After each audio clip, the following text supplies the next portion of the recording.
They had padlocked the fridge, in her own house, the very house she had built with her own hands, the one where she raised her 3 children, who were now slowly killing her, but without touching her. It all began one chilly morning in Phoenix, Arizona. Ms. Carroll woke up to a noise coming from the kitchen. It was early. It wasn't even fully daylight yet, but the dishes were already rattling, and the smell of freshly cooked oatmeal made her stomach rumble.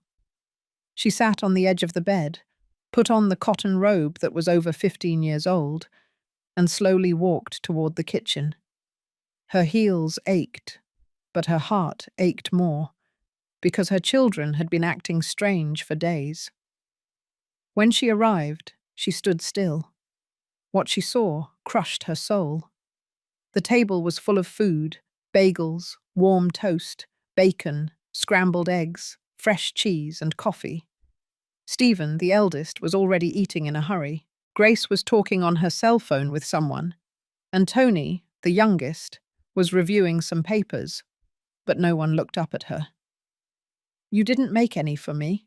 Carol asked, in a quiet voice, not wanting to bother them.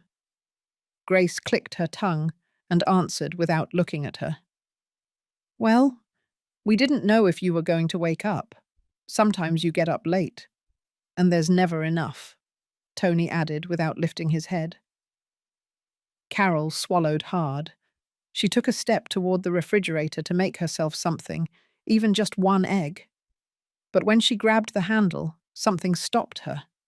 A metallic click, a cold resistance. It was a padlock.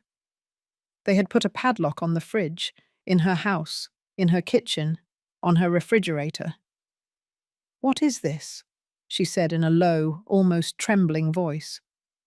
Stephen let out a sigh of annoyance. "It's for precaution, Mum. You forget to close things properly. We've had a few things spoil because of you, and also because we can't afford all the extra expense," Grace added. Ms. Carroll didn't answer. She lowered her gaze. She pressed her lips together, and with tears in her eyes, she went straight to the pantry. She only found a piece of old bread roll, hard as a rock, and half a packet of instant coffee. She sat in the rocking chair on the back porch, and while chewing that bread as if it were cardboard, she thought, "When did my children stop loving me?" What she didn't know was that that day was going to change everything, because hidden in that house, among old documents and buried memories, there was something that her late husband Frank had left in writing. A paper that would reveal the truth and destroy everything her children were secretly planning. Now, allow me a moment before continuing. If this story is already touching your heart, we ask you a very special favor. This channel has a goal: to reach 150,000 subscribers before the year ends, and to achieve it, we need a lot of your help. Subscribe to the channel, hit the notification bell, and like this video. We will be very grateful to you. And tell me in the comments, what country and city are you listening to us from? Now, let's get back to Ms. Carroll, because that same morning, while they were humiliating her, she was going to begin remembering things she had been trying to forget for years. Just as she got up from the rocking chair on the porch, Ms. Carroll heard the front door open abruptly. She didn't need to turn around to know it was Stephen. He always arrived the same way, as if the world owed him something, as if every step he took were a constant demand. "Out here again, Mum?" he snapped, with that tone that wasn't a yell, but hurt more than a yell. Carol didn't answer. She turned slowly, her gaze caressing the small, dry garden that Frank had tended with such care in other times. Now it was just dust and neglect. "It's cold out here, Mum. Go inside," Stephen ordered, closing the door behind him. They went into the kitchen. Stephen put a folder on the table, adjusted his reading glasses, and took out some papers. "What's that?" Carol asked, noticing the seal of a real estate agency. "Nothing that concerns you," he replied without looking at her. "It's work stuff." She wanted to believe him. She wanted to think that she still had some place in her children's lives, but something in her chest told her he was lying. She had known him since he was a baby. She knew when Stephen was hiding something, and he was doing it now. "Is it about the house?" she asked carefully, as if testing the water. "What? No, no, don't start, Mum. I already told you not to worry about those things. I just asked." "Well, don't ask," he cut her off sharply. "Look, you've lived a long time, Mum. We are the ones who have to figure out how to move forward. The house isn't functional anymore. It's old. It's damp. What if it collapses with you inside? Then the problem is mine." Carol clenched her teeth. Old, damp, useless. As if he were talking about the house, but also about her. "Your dad and I built this house," she said in a firm yet shaky voice. "Every brick, every penny. You were raised here." "Yeah, and we appreciate it, okay? But the world changes. We can't live in the past." Stephen picked up the papers and went straight to the back room, the one that used to be Frank's. He closed the door. Carol remained standing there, feeling a pang shoot through her stomach. She didn't know if it was hunger or fear. Minutes later, Grace entered through the back door, talking on the phone, smiling as if nothing was wrong. She was carrying shopping bags, but not for her. She didn't even say hello. Carol only managed to hear one sentence through the noise of the cell phone. "The appraiser said we could get up to $1,300,000 if we sort out the will." Carol's blood ran cold. The will? Were they talking about the house? She went up the stairs slowly, as if each step led her to a more painful reality. She entered her room, closed the door, and sat on the bed. She looked toward the wall, where her wedding portrait with Frank still hung. Both of them, young, happy, full of dreams. It was then that she remembered. A conversation, one night, years ago. Frank sitting on that very bed, with a serious look, as if he already knew what was coming. "Carol," he had said back then, "if I'm ever gone, you make sure you search thoroughly. There are things no one else should find before you." At that moment, she hadn't paid attention. She thought it was the talk of a tired man. But now, those words drilled into her memory. Carol got up, opened the drawer where she kept Frank's clothes, and began sifting through old shirts, folded receipts, and broken diaries. Nothing. Everything smelled of dust and the past. She knelt beside the dresser, that antique piece of pine furniture that Frank had bought in a flea market in Brooklyn. She ran her fingers over it, touching the back, the sides. Something was wrong. There was a gap she hadn't felt before, a separation between the wood, a false space. She tapped it with her knuckles. It sounded hollow, but she couldn't figure out how to open it. Just then, she heard Grace's voice from downstairs. "Mom, Stephen says you're going to have to sign some papers tomorrow. Don't pretend you're asleep." Carol stayed still, in front of the dresser, her hands on the wood, her heart beating so loud it seemed to break the silence of the room. And then, for the first time, she didn't feel fear. She felt rage, a silent, warm rage that reminded her who she was and everything she had suppressed for years. And while her daughter's voice called her from the kitchen, Carol closed her eyes, took a deep breath, and made a decision, Ms. Carol walked down the stairs, her gaze still fixed on her own hands.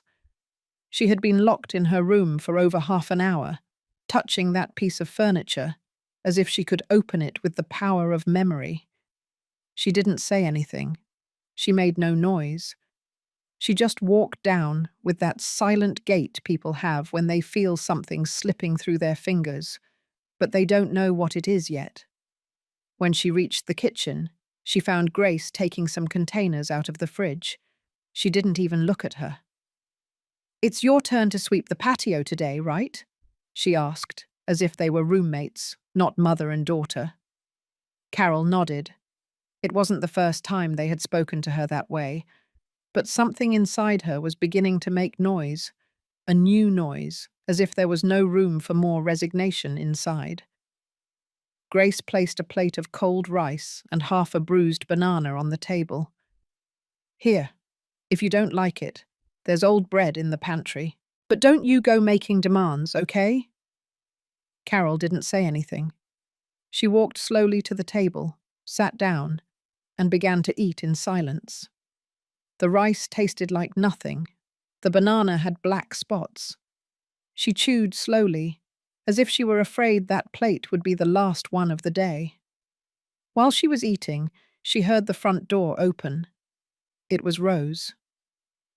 "Excuse me," she said from the entrance. "I have some leftover oatmeal cookies. Is Ms. Carroll here?" Grace came out of the kitchen. "She's eating. But don't worry, you don't need to bring her things. We're taking care of her." Rose smiled without showing her teeth, but her eyes didn't smile with her. "I'm just stopping by to say hello, if you'll permit me." She entered without waiting for an answer and peered into the kitchen. Seeing Carol eating that sad plate, she felt a lump in her throat. "How are you, dear? I brought you some cookies. They're not the fancy kind, but they're good." Carol looked up and, for the first time in days, smiled for real. She motioned for her to come closer. Rose sat down next to her. "I only have a little coffee left," Carol said. "But it's enough for both of us. Sharing one is plenty," Rose replied. As they shared the coffee, Grace slipped into her room, leaving the door ajar. From there, Carol heard her talking on the phone.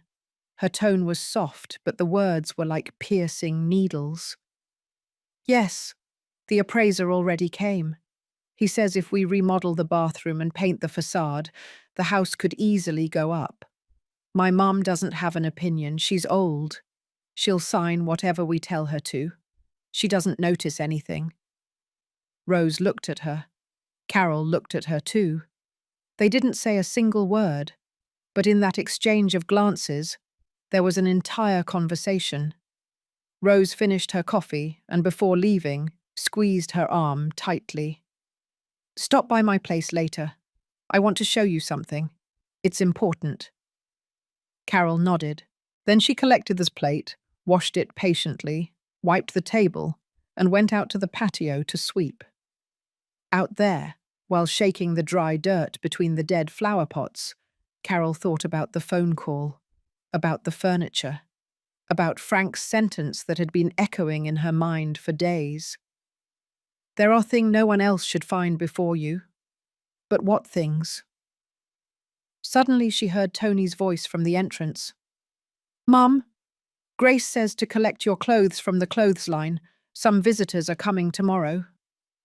"Who's coming?" "A guy. He says he's going to check a few things out. Nothing serious." Tony disappeared without waiting for an answer. Carol dropped the broom. Her throat went dry. She looked back toward the kitchen, where the padlock was still firm on the refrigerator, like a visible scar. She went up to Frank's room again, touched the furniture, checked one more time, and this time she noticed a slight scratch on the wood, as if someone else had already tried to open it before. Someone who wasn't her. The scratch on the wood wasn't old. Ms. Carroll knew it when she touched it, when she traced it with the tip of her finger. It was a new mark, slight, but not accidental. And in that house, coincidences no longer existed. Someone had tried to open the back of the dresser, but hadn't succeeded, and that someone wasn't her. She kept silent. She sighed it long, deep, and let the air cleanse some of the rage growing inside her. Then she slowly went down the stairs and walked straight to the house next door. Rose was waiting for her with a cup of hot spiced cider and 2 pieces of sweet cornbread. "I saw you from my window. You had that look on your face like something is eating you up inside," the neighbor said bluntly. What happened now? Carol sat down. She didn't answer immediately. She took the bread carefully, took a sip of the tea, and then, with her gaze lost on the plastic tablecloth with faded flowers, she said, "Grace is hiding something. I know it. And Stephen is too. There's something strange about all this. Yesterday I overheard them talking to an appraiser about the house. They say they're going to sell it, that I just have to sign and that's it.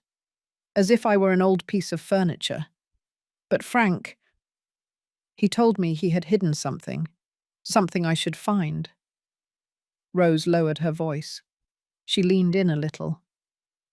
"Did you know that many years ago Frank came to see me one afternoon? He was serious, strange.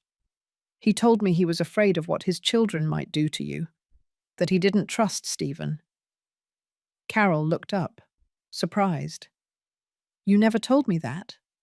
Why?" "He gave me an envelope. He told me not to open it, to keep it, and only to hand it over if you ever asked me for it, or if something very serious happened." Carol was speechless. Her heart was pounding. But she didn't say anything else. That conversation was enough to confirm what she suspected. Frank had anticipated something, and that something was beginning to happen. They spent the afternoon talking, like two women sharing the same wound, the same disillusionment, that of having given everything and receiving abandonment. It was almost night when Carol returned home. Grace was waiting for her in the living room, sitting as if she had been counting the seconds. "Where were you?" she asked, arms crossed. "With Rose." "With that woman again? You should stop telling her your business. She's not your family." Carol stared at her. "For the first time in a long time, my family no longer recognizes me." Grace scoffed and went toward the patio, leaving a thick silence behind her. Carol went up to her room. She sat on the bed and opened an old wooden box she had kept for years. Inside were her notebooks from when she and Frank were starting out together, their wedding day photos, and a couple of old receipts, including the one for the first payment on the lot. She remembered that day as if it were yesterday. It was the year 1972. Frank was barely 27 years old. She was 24. The lot was in a vacant dirt field, with no electricity, no paved street. Nobody wanted to live there, but they saw it with different eyes. "We're going to build our house here," Frank said, planting his feet firmly in the dust. "And where are we going to get the money?" she asked, laughing. "I've already saved it. I worked double shifts for months, and Mr. Johnson, the welder, loaned me the rest." "What if we can't do it?" she insisted. "We will, because we are doing this for them," he said, stroking her belly. "For our children, but most of all, for you." Carol returned to the present with her eyes full of tears. She clenched the receipt between her fingers as if it were a shield, a proof, a warning. Suddenly she heard a noise in the hallway. It was Tony. "Mum," he said in a low voice, "Stephen is coming tomorrow with a notary. They're going to need you to sign some papers. They didn't tell me exactly what they are, but you know how he gets if someone refuses." Carol looked at him from the doorway. "And what do you think, Tony?" He lowered his head. I don't want any trouble." And he left. She closed the door slowly. She sat on the bed again. There was no more room for doubt. Something big was being cooked up behind her back. She didn't sleep that night. She just waited for dawn. Because on the other side of the wall, Rose had been holding a sealed envelope for decades, and Ms. Carroll was ready to ask for it. Since before noon, Grace was bustling around the house like a busy bee. She moved from one side of the house to the other, moving furniture, mopping harder than necessary, and putting dishes in the oven without asking for help. Ms. Carroll, sitting in the rocking chair on the patio, watched everything with a silence that was becoming heavier and heavier. Something was cooking, and it wasn't just food. "I have company tonight," Grace said, wiping a crystal glass. "So please, stay in your room. I don't want any scenes or questions." "Yes?" Carol looked at her without moving. "Company from who?" "Friends, from work. But also an important man is coming who is helping us with a matter. You don't need to know more." "And why do I have to hide?" "You're not hiding," Grace replied impatiently. "It's so you'll be more comfortable. You tend to say inappropriate things, and I don't want people to think we live poorly here. Do you understand me?" Carol lowered her gaze. She nodded with a barely visible movement. She didn't have the strength to argue, not yet. The afternoon passed with dishes, fake laughter, background music, and the aroma of roasted meat. Carol, from her room, could hear everything. Grace's exaggerated laughter, the forced conversations, and a male voice she didn't recognize, but who spoke freely, as if the house were his own. "And is this property free of legal issues?" the man asked between bites. "Completely," Grace said. "The house is in my mother's name, but she already gave us authorization for everything. The notary is coming tomorrow to review papers and sign. Everything is calm." Ms. Carroll clenched her fist. Her heart was pounding against her chest. Authorization? Everything is calm? She had given permission. She didn't even know exactly what they were talking about. But whatever it was, they were doing it without her. And the worst part, they were using her as a decorative figure, as an obstacle to be moved. Shortly after, someone knocked on her door. It was Tony, with a tray in his hands. He brought her a cold dinner, unsalted rice, reheated beans, and a stiff tortilla. "Sorry, Mum," he said in a low voice. But there wasn't much left over. Carol looked at him for a long time. She didn't say anything. She just took the plate and closed the door gently. She ate in silence. With every spoonful, she thought of Frank's eyes, the promise he had made her, the document that Rose was still keeping, and how for the first time she didn't feel entirely alone. Around 9 o'clock that night, when the house had returned to silence and the guests had left, Carol went out to the patio with a blanket over her shoulder.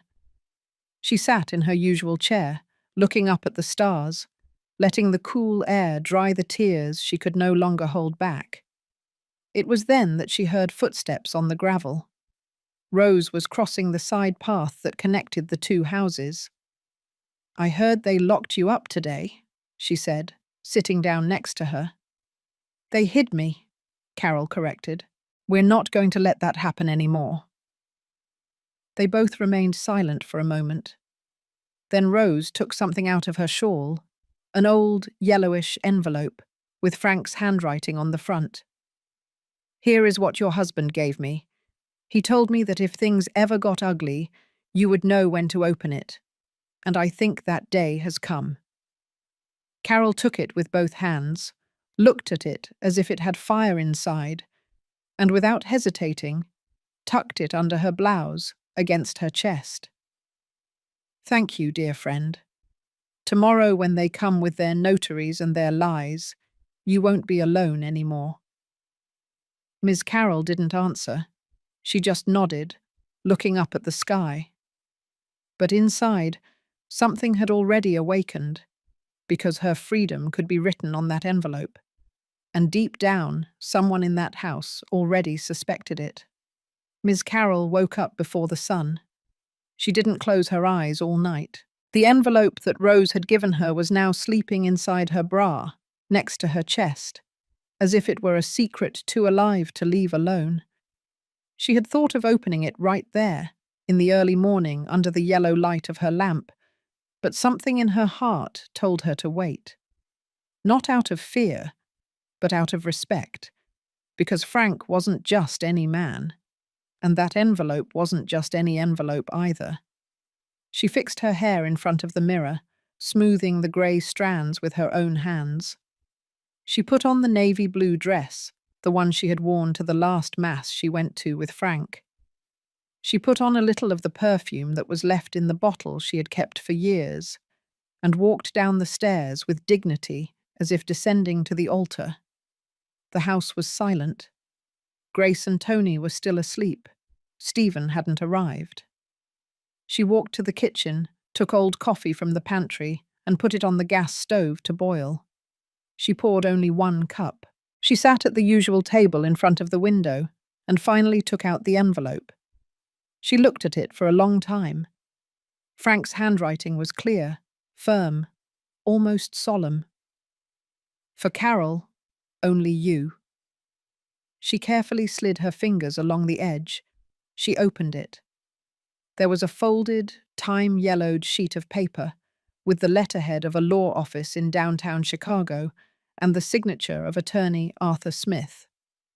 At first, the words didn't make sense to her, but as she read, her breathing slowed, her stomach tightened, and her throat closed up. Frank had left a will, and not just any will. In that document, dated just a few months before his death, he declared that the entire house, the land, the assets, the improvements, everything built from 1972 to the present, was to remain exclusively and totally in the name of his wife, Carol Baker, as long as she lived. And the most shocking part was at the end.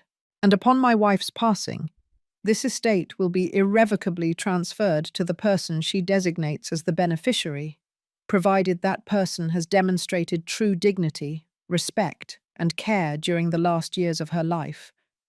If none of our children meets that condition, it will be transferred to whomever has, even if they are not related by blood. Carol felt her heart jump into her throat. That last sentence was not there by chance. Frank had written that with knowledge. He already knew. Maybe he knew before she did. She folded the paper again, put it back in her bra, got up from the table, and went straight to Rose's house. She knocked 3 times. Rose was already awake. "Did you open it?" she asked, knowing the answer without Carol saying anything. "Yes," she answered, "and now I understand a lot of things." They both sat in the living room, the one that always smelled of rosemary and freshly baked bread. Carol told her everything calmly, without omitting a single word. When she finished, Rose stared at her, as if seeing her for the first time. "So are you going to tell them?" "Not yet." "And what are you going to do?" "Wait for them to take the next step, and when they do, that's when I'll drop the truth on them." Just then, Rose's phone rang. It was an unknown number. Rose answered cautiously. "Hello?" A serious male voice spoke from the other end. "Is this Ms. Carol Baker? I'm attorney Galvez. Your children called me to review some deeds. We're coming over this afternoon. They told me you will sign without a problem. I just want to confirm you'll be available." Rose looked up and stared at Carol, who understood immediately. "Yes," Rose replied, lowering her voice. "She will be here. We'll be expecting you." She hung up. "They're coming today," she said. "Not tomorrow. Today." "Perfect," Carol replied. "Then this afternoon they're going to find out who I am and who their father was." She got up. She walked back to her house with her head held high, and for the first time in a long time, she didn't feel invisible, because that document wasn't just a piece of paper. It was proof that there was still justice in a world that was crashing down on her. And what Ms. Carroll didn't know was that someone had already smelled the fear, because that same morning Grace would enter her room without warning and find the drawer empty. It was 8 o'clock in the morning when Grace shoved open Ms. Carroll's bedroom door with her shoulder. She didn't knock. She didn't announce herself. She entered with that sense of ownership that had been forming in her since she moved back into that house, as if being born there entitled her to everything, even her mother's privacy. "Mum, are you awake?" she asked in a false tone, as if speaking to a silly child. Miss Carroll was not there. The bed was made, the room in order, not a trace of her. Grace frowned. She walked to the dresser, opened drawers. She searched in a hurry. The back drawer, the one where she had once found some old notebooks, was now empty. She looked under the bed. Nothing. She stormed downstairs in a fury. "Tony, have you seen Mum?" she yelled from the kitchen. "No." "Why?" "She's not here, and she didn't leave a note or anything." "And what are you worried about? She probably went to Rose's. She's always glued to that old woman." Grace didn't answer. She rested her hands on the kitchen counter. She closed her eyes for a second. She was agitated even though she didn't want to admit it. She bit her thumbnail while her mind went back to a scene from more than 15 years ago. She had recently separated from her children's father. She had returned home with her 2 small children, with no money, no job, and her pride shattered. Frank was still alive and accepted her without conditions. But one afternoon, while sweeping the back room, she saw her father sealing an envelope with a serious look. He put it in a box and hid it behind the dresser. Grace didn't ask, but she didn't forget. Years later, after Frank had died, she tried to move that furniture looking for valuable papers. She found the box empty. Now that emptiness weighed on her like a stone in her stomach. At Rose's house, the atmosphere was different. Miss Carroll was sitting at the table with a cup of chamomile tea in her hands. In front of her, an open Bible.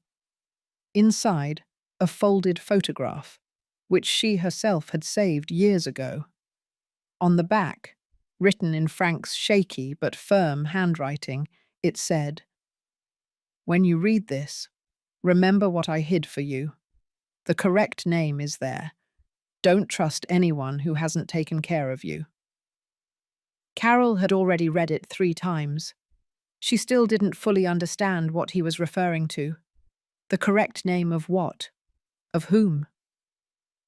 "Are you sure you don't want to read the document again?" Rose asked from the stove. "I already read it, dear friend. I know what it says.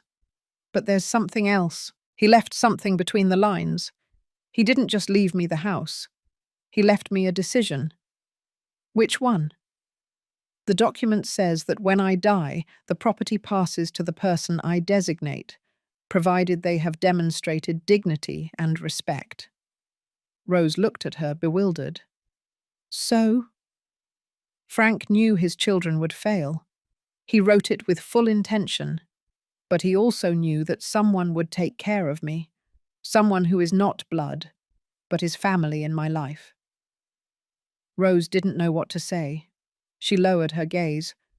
Something moved forcefully in her chest. She didn't say a word, but there were contained tears in her eyes. Hours later, the doorbell rang. "That must be them," Rose said, looking out the window. They arrived. Miss Carroll slowly stood up. She walked to the door calmly but firmly. She opened it. There were Stephen, Grace, and a suited man with a clipboard in his hand. Attorney Galvez. "Miss Carroll, it's a pleasure. I'm the notary your daughter hired to formalize some procedures. May we come in?" "No," she replied without hesitation. "We're not signing anything here today. If you want to talk about papers, it will be somewhere else, and with a different lawyer." Grace approached, clenching her teeth. "Mum, what are you saying? Are you okay?" "Better than ever." Carol took the original document that Frank had drafted out of her purse. She held it with both hands, like someone raising a banner. "Here is the only paper that matters." Stephen tried to snatch it away. Carol pulled it back immediately. "Don't you dare!" she yelled. This house is not in your name. Not yours, Grace. Not Tony's. It's in my name. And after me, it will belong to the person who has been by my side, not the one who locks me up, insults me, or feeds me scraps. Silence fell like a stone. The uncomfortable notary adjusted his glasses. With all due respect, if there is a previous document, this changes everything. That's right, Carol said. And it doesn't just change everything. This is just beginning. Stephen clenched his fists. Grace turned pale. Tony, on the other hand, he didn't say anything. He just lowered his gaze. And there, in that hallway, Ms. Carroll knew that her fight was no longer a secret. It was open. It was real. And the house wasn't the only thing she was going to defend. The slamming of the door echoed throughout the house. Stephen left in a fury and crossed the yard without looking at anyone. Grace went after him, upset, but more worried than angry. The uncomfortable notary said goodbye with a half-hearted handshake and drove away, without looking back. Ms. Carroll remained standing there, in the entrance, firm. The document was still in her hand, folded, but intact. Her fingers were trembling, but not from fear, but from strength.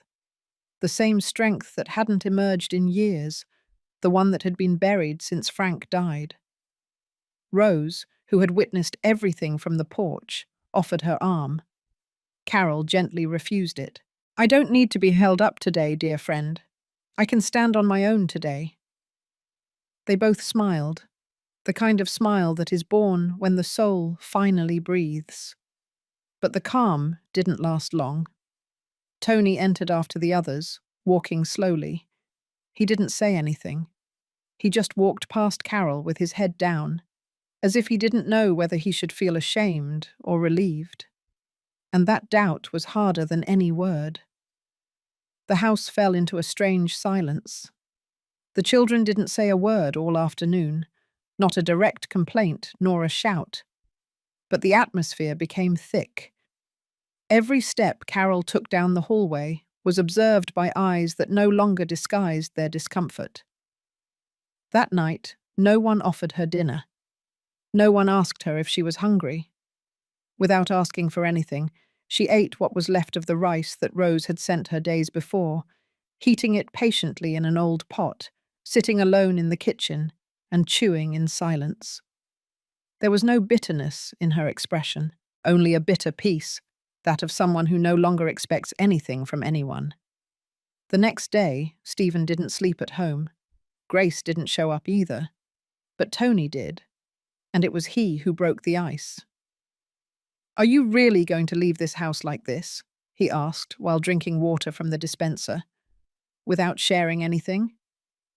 Carol looked up from the patio where she was watering the plants. Like what? Well, just for you. You don't even need that much anymore. We have families. She put the hose aside, wiped her hands on her apron, and walked to the door. You have a family, Tony. But I had one too. I changed your diapers, cured your fever, cooked for you with the little we had. And now you hide my bread. You give me the leftovers and treat me like a nuisance. And you still talk about sharing. Tony didn't answer. He went to his room without looking back. In the evening, Grace returned. She came in without saying hello. But she didn't lock herself in as usual. She went straight up to Carol's room. She found her sitting on the bed, calmly embroidering. Where is the will? I have it put away, she said, without turning to look at her. I want to see it. You don't need to see it. You already know it. Why are you doing this to me, Mum? Carol let go of the thread, took off her glasses, and looked at her firmly. I'm not doing anything to you, Grace. You did this to yourself. I didn't sign your contempt or your indifference. I didn't draft your insults or the padlock on the kitchen. You signed all that. You've always preferred Rose over us. Because she respects me, and because she has never made me feel small. Can you say the same? Grace couldn't hold her gaze. She closed the door with a slight bang and ran down the stairs. Minutes later, Carol heard heavy footsteps in the hallway. Then, a low voice. It was Stephen. He was back. We have to do something now. If we don't sign that sale, we lose the deal. What if we convince her? With what? More contempt. We could, I don't know, try to make her look bad. Say she's losing her memory, or that she's not in her right mind. There was a brief silence. You're serious?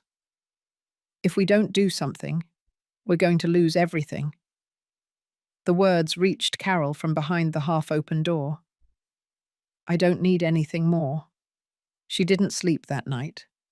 She stayed seated, alone, with Frank's document in her hands, and at the bottom of the paper she read again the sentence that was beginning to be engraved in her soul. The correct name is there. Don't trust anyone who hasn't taken care of you. Then, a doubt pierced her like lightning. What name had Frank really put after hers? She got up from the bed in a hurry, turned on the lamp, and checked the will again. And there, at the end of the document, almost like an additional note, there was a second name. One that was none of her children. One that, until that moment, she didn't know was written there. Ms. Carroll sat on the edge of the bed, with the document in her hands. The silence of the room was so thick she could hear the faint buzz of the light bulb hanging from the ceiling. But she wasn't paying attention. All her mind was fixed on that name written at the end of the will. There it was, in clear handwriting and the notary's signature. In the event that Ms. Carol Baker does not designate an explicit beneficiary before her death, the property will be transferred to Ms. Rose Carter, the family's neighbour, a person of complete trust of the testator for having demonstrated care, respect, and faithful companionship during the years following his medical diagnosis. Carol swallowed. It was not a surprise, but it was. Frank had left Rose's name, legal, written, signed, sealed. For a second she felt guilty, not for what the will said, but for what she knew was coming. The fury of her children, their humiliation in knowing that by their father's direct choice, a woman who was not their blood would be the heir, and not out of revenge, but out of merit. Outside, the house was in shadows, but the tension was so real it could almost be touched. Grace was pacing the hallway. She went back and forth as if her body was searching for a way out that her pride would not allow her to ask for. Stephen was sitting in the living room with a warm beer in his hand and his eyes fixed on the floor. Tony had left early and hadn't returned. I can't believe it, Grace said, barely audible. Rose? That woman is going to keep all this? We don't even know if it's true, Stephen replied, although he knew it was. And what are we going to do? Wait for them to kick us out? Stephen stood up abruptly. Shut up. Don't talk to me like that. We'll fix this. She's not going to get away with it. And how, huh? Are you going to force her to sign something? There are other ways. What do you mean? Stephen didn't answer. He just pressed his lips together. Then he went to the kitchen, opened the fridge, looked at it empty, and closed it forcefully. There's nothing, he said. She didn't even leave us food. She's playing games with us. Grace walked over to the dining room and leaned against the wall. And what if it is Rose who's taking it? That she's passing her groceries in secret? And if she is, yes, she is. She's stealing what belongs to us. What belongs to us? Stephen turned around furiously. The only thing that belongs to us is what we can get out before this gets out of our hands. The next morning, Carol went to see Rose. She crossed the side alley with the document wrapped in a handkerchief. She knocked twice. The door opened immediately. "You read the whole thing?" Rose asked, her face tenser than usual. "Yes. And there's something you need to know." She showed her the final paragraph. Rose read it carefully, and when she finished, she remained motionless. "It can't be. Frank thought of you. He named you. You are the other heir." Rose shook her head, as if she didn't want to accept the truth. "I never expected that. I swear. Never. I know, dear friend," Carol said, taking her hand. "But it's not something you sought. It's something he saw, and he made it clear." Rose remained silent. "And what are you going to do?" she finally asked. "I don't know yet. But what I am clear about is that this house is not going to end up in the hands of those who left me without food. They locked me in my room and tried to make me disappear." "And your children?" "My children stopped being my children a long time ago. I gave birth to them, but I no longer recognize them." That same day, Grace went to the grocery store. She returned with full bags, but not to share. She locked everything away in the pantry. She put a new padlock on the fridge, thicker than the previous one. Tony tried to take a soda, and couldn't. "What is this?" "Control," Grace said. "If Mum wants to play hardball, so will we." Carol arrived just as Grace was locking the pantry. "Now you're going to hide the food from me too?" "It's not hiding, Mum. It's organizing. This is not like before. If you decide to act on your own, so will we." Carol didn't say anything. She walked straight to the dining room. She sat in her usual spot and took a small key out of her pocket. "Are you looking for this?" she asked, raising it slightly. Grace froze. "How?" "I found it in Frank's bag, where the will was also." There was a silence. Carol looked at her calmly. "Do you know what this key opens, Grace?" She didn't answer. "I do know, and you do too." Rose had said a few days ago there was a hidden compartment, and Frank had told her not to trust anyone, not even her children. Carol got up from the table, walked toward Frank's room, and without looking back, said, "Now I'm going to open what he left hidden. And if I find what I think is there, you and your brothers are going to find out something you never expected." Grace stood there, paralyzed. Because she did know. She knew perfectly well what was inside that piece of furniture. Because years ago, she had already found it. And what she did afterward was hide the key. Only now that key was once again in Ms. Carroll's hands. Ms. Carroll went up the stairs with the key clenched in her fist. Every step hurt her knees, but she didn't stop.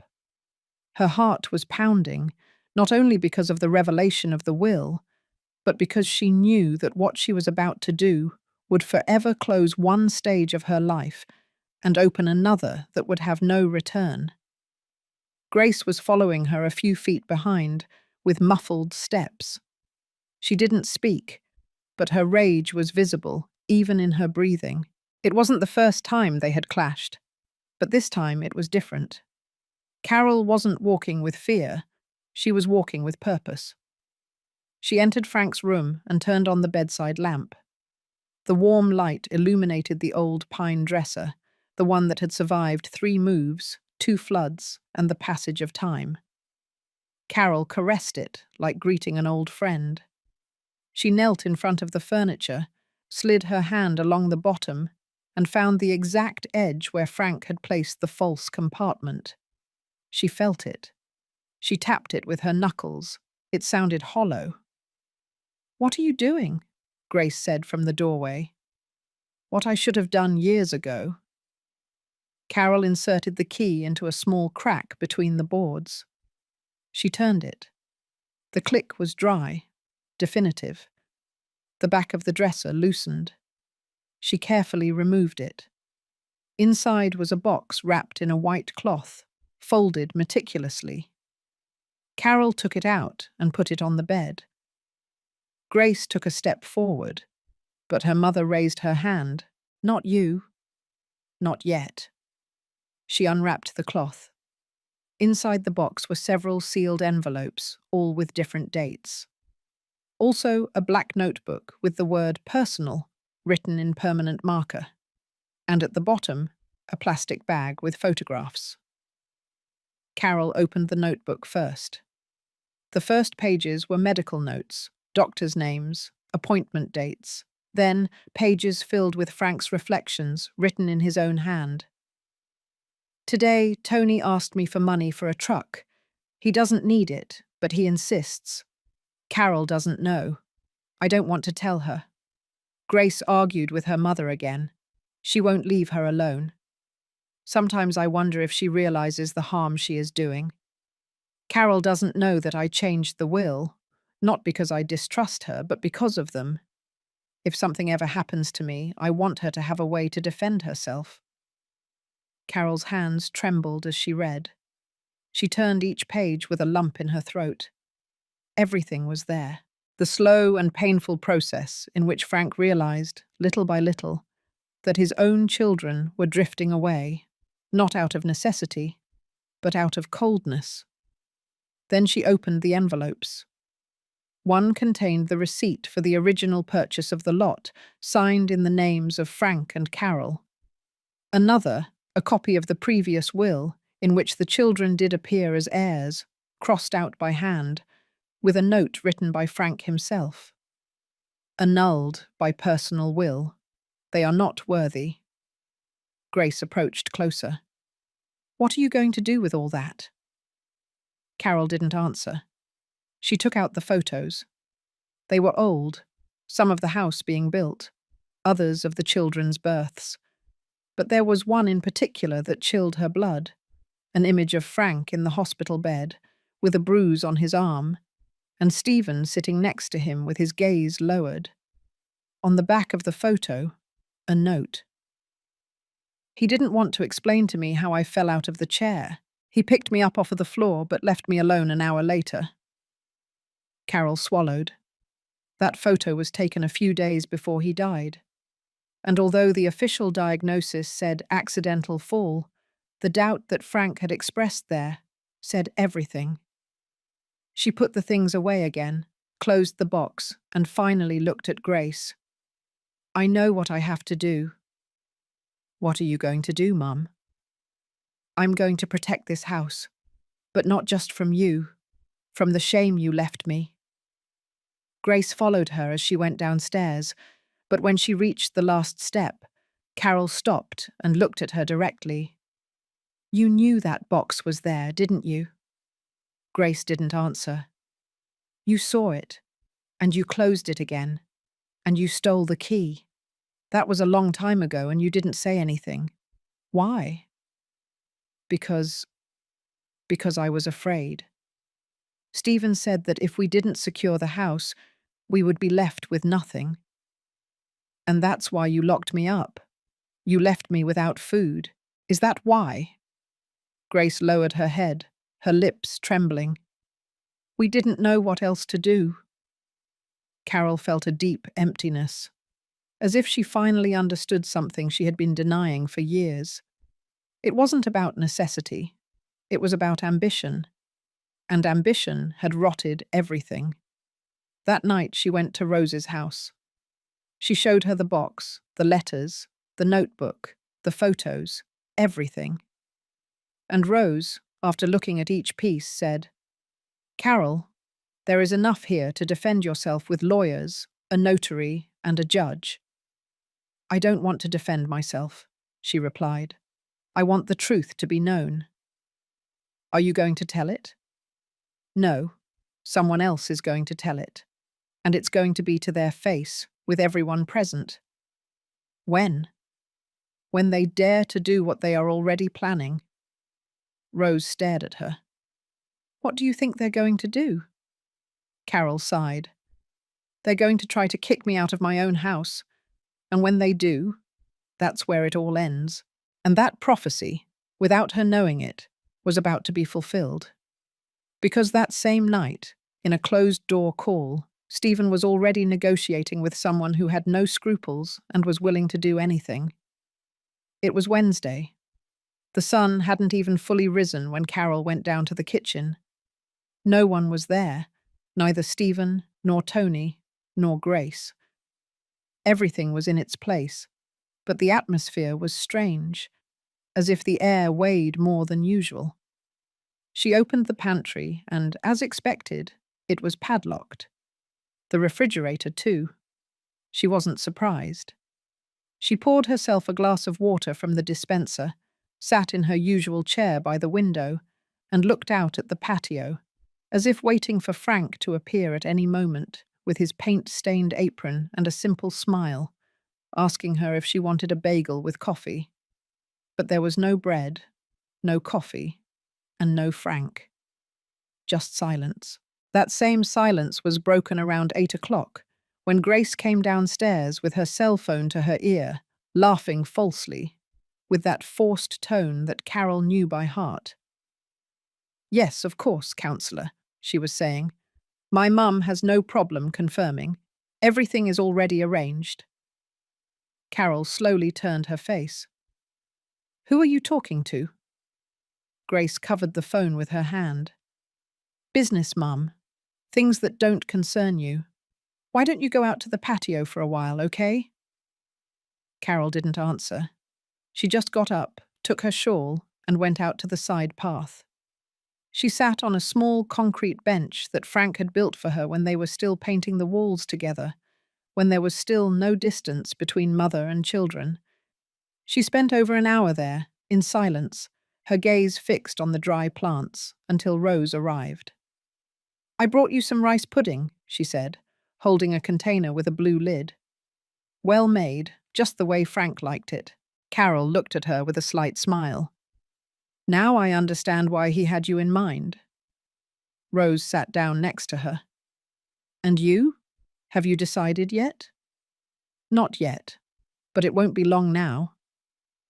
Carol told her about the letters found in the dresser, about the photographs, about the note with the bruise on Frank's arm. Rose listened to everything without interrupting, without judging, as true friends do. "And what do you plan to do with that?" she finally asked. "I'll keep it. For now. But if they try to take one more step, my patience runs out." Just then the main gate opened abruptly. It was Stephen, accompanied by a tall man, in a white shirt and dark glasses. He looked like a lawyer, but he wasn't carrying a briefcase. He had malice on his face. "That's the guy who came last time," Rose whispered. Carol got up and walked straight to the living room. The man nodded, polite but cold. "Good morning, Ma'am. We're here to review some documents. It's just a matter of signing." "What documents?" "The sale documents, Mum," Stephen said, standing behind the man as if he were his shadow. "We already talked about it. You won't lose anything. You'll be well cared for." "And in exchange for what?" Carol asked. "For walking out the door as if I hadn't lived here for 40 years? "We're not going to argue again, Mum. Sign, and everything will be solved." Carol took a deep breath. "And what if I don't sign?" "Well then," the man in the white shirt intervened, "everything gets complicated. Legally, the house already has interested buyers, and if there is no agreement, we might have to move the process through another channel." Carol stared at him. "Are you threatening me?" "No, Mum. I'm explaining the consequences." "The consequences of being the owner of my own house." Stephen made a gesture with his hands. "Mum, don't exaggerate. We're not going to kick you out. We're just going to sell. You'll have your space, and we'll support you." "You'll support me?" "With cold soup. With the fridge locked. With hidden keys." Grace entered the conversation from the kitchen. "You're making unnecessary drama. No one wants to hurt you. You've been hurting me for years, but I won't let you anymore." The man in dark glasses took a folder from his backpack and placed it on the table. "We'll leave this here for you. Read it calmly, but don't take too long. The buyer is waiting." Carol didn't open it. She didn't touch the folder. She just said, "Tell the buyer to buy something else. This house is not for sale." That night, while everyone was asleep, Carol went down to the kitchen. The fridge was still padlocked, but she didn't care anymore. She poured herself a glass of water and walked to the living room. The folder was there. She opened it out of curiosity, and there she saw it. Not only had they forged her signature on a draft, they had also presented papers as if she had already agreed. It wasn't just a betrayal, it was a crime. She sat down on the armchair, and as she held that folder in her hand, her gaze hardened. Her inner voice no longer trembled. She knew what she had to do, and she knew exactly who to call the next day. Because one thing was for them to despise her, but another entirely was for them to believe she would never defend herself. The first ray of sun on that Thursday entered through the window of the sewing room. Ms. Carroll was already awake.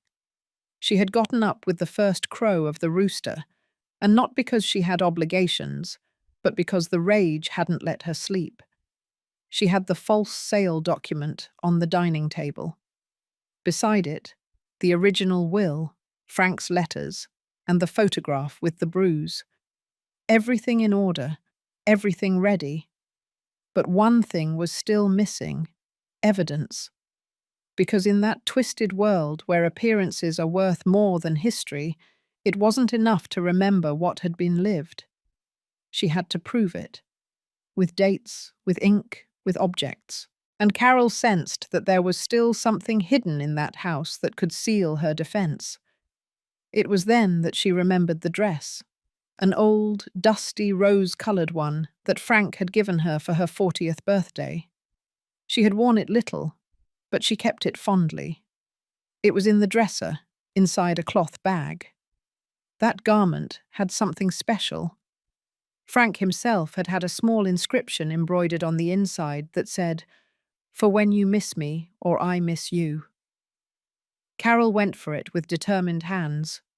She took it out, spread it on the bed, and patiently began to check the seams, the linings, the folds. And there, between the inner seam of the right sleeve, she felt a lump. Small, thin, hard. With an old pair of scissors and great care, she unstitched the edge. There was an envelope, folded in 3 parts, yellowed with time, with no sender. Her heart raced. She opened it. But the envelope was empty. There was no letter, no paper. There was nothing, just air and a distant smell of men's cologne, the same one Frank used on Sundays for church. Carol closed her eyes. She felt her stomach churn. The emptiness she felt was not just physical, it was emotional. Where was what was supposed to be inside? Had they taken it? Had Frank taken it out? Or someone else? She looked at the seam again. It wasn't freshly opened. There were signs that it had been opened before. The thread was different from the rest of the dress, lighter, tighter. And then she understood. Someone found it before her and took it out. Carol remained sitting on the bed, holding the empty envelope as if it were proof of betrayal. And there was one person in that house who knew how to sew. Grace. Carol went down to the kitchen. Grace was there, drinking coffee, leafing through a magazine. "Was it you?" she asked directly. Grace didn't even feign surprise. "What are you talking about?" "The envelope, the dress, you opened it, you sewed it back up. Where is what was inside?" "Are you crazy? Where is it?" "I don't know what you're talking about," Grace repeated, getting up. "But if you're losing your memory, it's not my fault." Carol approached her. "If you're still keeping something, I suggest you return it, because what's coming is no small matter. And if there was something in that paper that could help you, you still have time to save yourself." Grace looked down for just a second, but that gesture was enough. Carol no longer needed more proof. Betrayal doesn't always show up with shouts. Sometimes it hides in the eyes that cannot look you in the face. At dusk, Rose arrived with sweet cornbread. "I stopped by the church today and ran into Mr. Johnson," she said.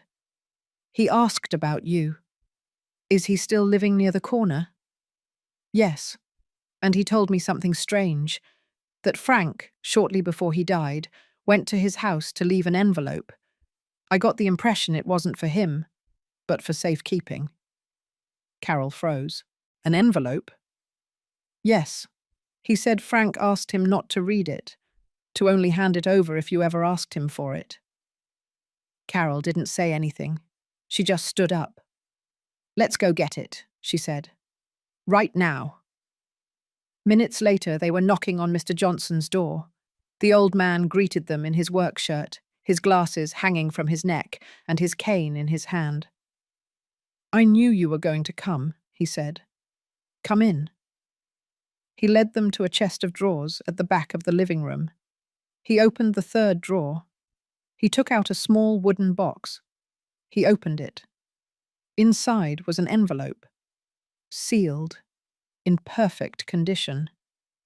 It had written on it, "If my children fail, this envelope will speak for me." Carol took it with trembling hands. Mr. Johnson spoke slowly. "Frank left it with me the day after Grace came to yell at him in the yard. That day he locked himself away for hours. The next day he arrived with this envelope, and you never opened it. He asked me as a favor between old friends, and I keep favors between old friends until I die." Carol gave him a long hug. "Thank you, from the bottom of my heart."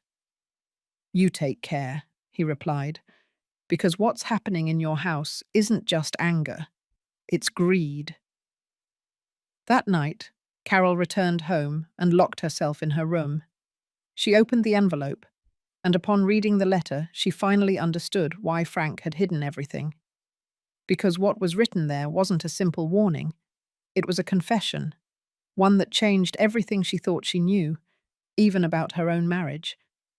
The handwriting was unmistakable, large, precise, with that peculiar way Frank had of tracing the F as if he were drawing a tilted flag. Carol held the sheet with both hands. It was the same paper as her personal notebooks, carefully torn out, without wrinkles. It was written on both sides. It wasn't a letter to cry over. It was a letter to understand, to open old wounds, and also to close others that Carol didn't even know were still open. She took a deep breath and began to read.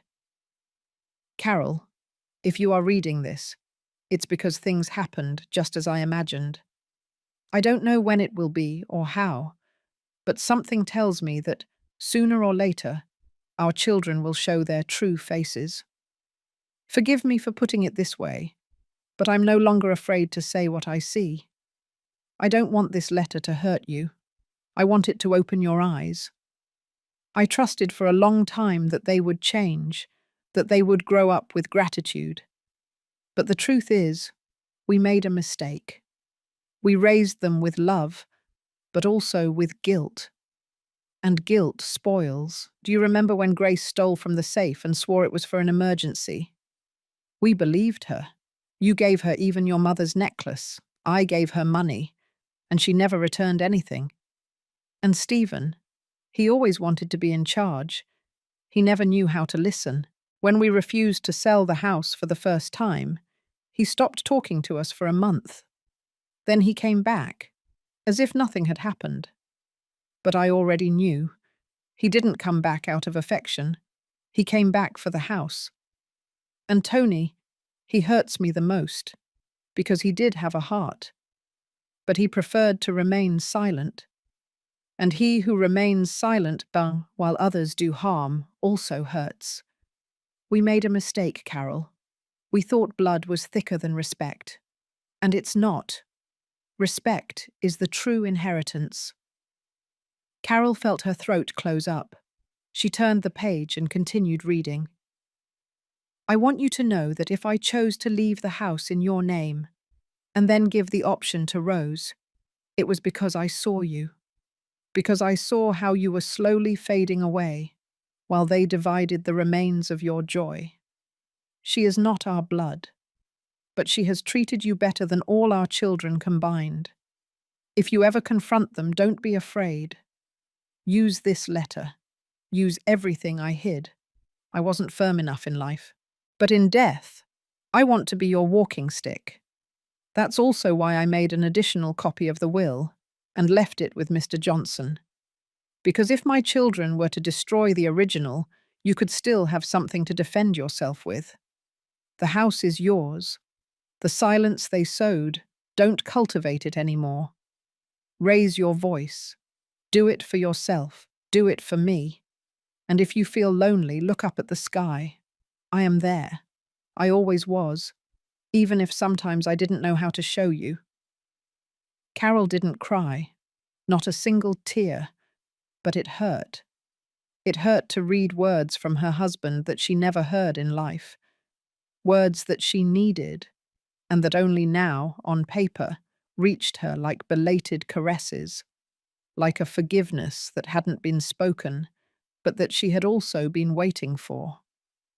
She put the letter back in the envelope. She folded everything carefully. She hid it inside her bra, as was now her custom, and she got up.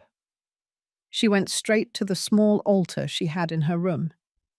She lit a candle. She looked at her wedding photograph, and she murmured, Frank, now you really left me a sign. That same afternoon, Rose entered with hurried steps and a tense face. Carol, we need to talk. What happened? I was downtown today. I went to the bank to make a payment, and I ran into the same guy who came with Stephen the other day, the one in the white suit, the fake notary. I don't know if he's a notary, but I saw him talking to a man who works at the public registry. I know him. His name is John, and he didn't give me a good feeling. They were saying that they had everything ready to force the lady out. Carol remained silent. Are you sure? I heard it with these ears. John told him. If the old woman doesn't want to leave willingly, oh well. With the fake signature, the rest will be swallowed by the paperwork. Carol stood up. Then it's no longer a suspicion. It's a war. What are you going to do? I'm going to protect what's mine. Hours later, Carol went to Mr. Johnson's house for the copy of the will. He already had it ready. He also gave her a paper with a notarized letter confirming that he had received the envelope directly from Frank, with a date and signature in his own hand. Rose took time off from the hardware store where she worked part-time and accompanied her to the office of Attorney Ramirez, the lawyer who had helped her resolve a family dispute years ago. Attorney, Carol said, as she placed all the documents on the desk, I need you to help me. I don't want revenge. I just want justice. Ramirez read everything in silence for almost half an hour. When he finished, he looked at Carol with respect. You have what very few people manage to gather, truth and evidence. So, what's next? What's next is that your children don't know that you are no longer alone. Carol settled into the chair. And they also don't know that I am no longer afraid to say everything I kept silent about for years. And just as she was leaving the office, Rose's cell phone rang. She answered it on speakerphone. It was Tony, and his voice for the first time sounded broken. Ms. Carroll, you have to come back. Stephen is out of control. And Grace, she's calling an ambulance to take you to the psychiatric hospital. She says you've lost your mind. Carol didn't say a single word all the way back. The taxi ride, from the lawyer's office to her house, seemed longer than usual. She looked out the window, but she didn't see the street. Her mind repeated the last sentence Tony had told her on the phone, like an echo that wouldn't stop. Grace is calling an ambulance to take you to the psychiatric hospital. Rose was sitting next to her, clenching her teeth, in silence. She knew that saying anything at that moment would only ignite the spark that Carol had been accumulating for weeks. It wasn't time for comfort. It was time for preparation. The taxi stopped a few feet from the entrance. In the distance, a police car was parked, and to one side, a municipal ambulance with its lights on, but without the siren. A nurse in a reflective vest was talking to Grace on the sidewalk. Carol got out of the car without saying anything. She walked straight, as if she didn't feel the weight of her 75 years. Grace, seeing her, feigned surprise. "Mom, I'm glad you arrived. Look, it's for your own good. We're all worried about you. You're saying things that don't make sense. You're hiding papers, talking to yourself at night, isolating yourself. And that justifies calling an ambulance. It's just an evaluation, a checkup. The doctors will determine if you need to rest for a few days. It's nothing serious." "Rest from what, Grace? From you trying to sell my house with a fake signature? From you denying me food? Or from Frank leaving a will that rips the keys to this house out of your hands?" The nurse approached with a tablet in her hand. "Are you Ms. Carol Baker?" "I am," she replied in a firm voice. "We are here at family request. We were reported possible disorientation and symptoms of cognitive decline. We want to take you for an evaluation at the General Hospital. It's routine." "Routine?" Rose intervened. "Taking a healthy woman against her will is routine." "We are only following protocol," the nurse replied, avoiding eye contact. "Well, I also have a protocol," Carol said, opening her purse. She took out a perfectly organized folder with the will documents, Frank's letter, Attorney Ramirez's legal certification, and Mr. Johnson's sworn statement. She handed the folder to the nurse. "Here's everything. Legally, this house is mine. Here are my rights, my papers, my voice. And if you take me, I swear a judge will see this, with cameras and a notary." "Mom, you're delusional," Grace murmured, her voice trembling. Carol looked at her. "Delusional? Let's see. Who forged my signature on those papers? Who gave documents to that notary in the white suit saying that I had authorized the sale of the house? Who put a padlock on my refrigerator and gave me cold soup while you ate in the living room?" Stephen came out at that moment through the front door. He looked freshly woken up, barefoot and with a frown. "What's going on here?" "Your sister called an ambulance," Rose told him, "to take your mother away, as if she were crazy, as if she were a burden." Stephen didn't know what to say. He stared at the folder that the nurse was now carefully looking through. There were official seals, signatures, dates, names of witnesses, notarial references. This seems authentic," the nurse said. "And if it is, you, as children, cannot make decisions without the legal authorization of the lady." "And what does that mean?" Grace asked, now pale. "It means that if she refuses to come with us, we cannot force her. And if you insist, we might have to report an attempted illegal deprivation of liberty." "That's an exaggeration," Stephen yelled. "We just want to help her."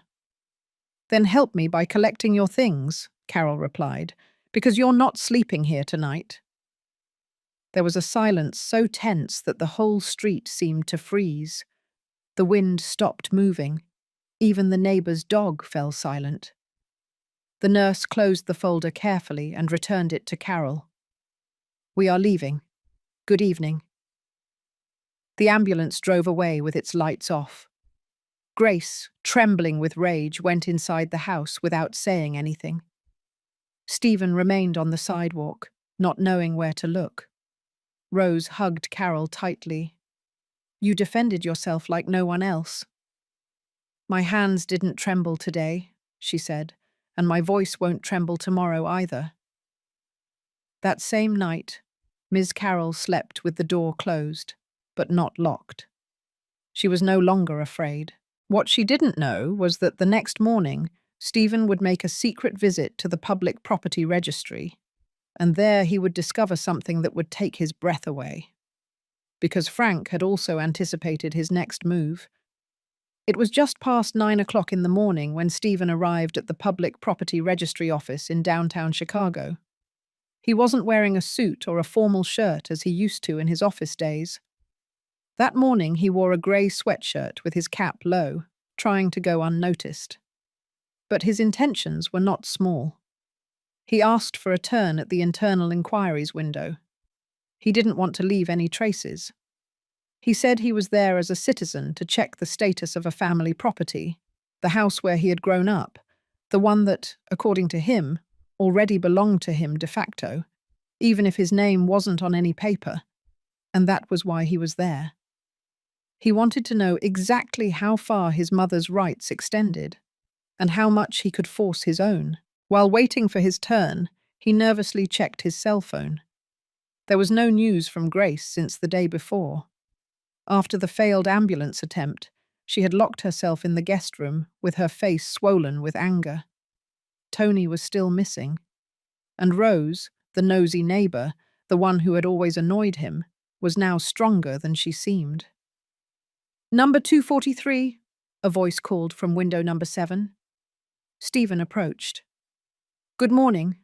I'm here to check the legal status of a property. It's my mother's house, but I have doubts about the documents she recently presented."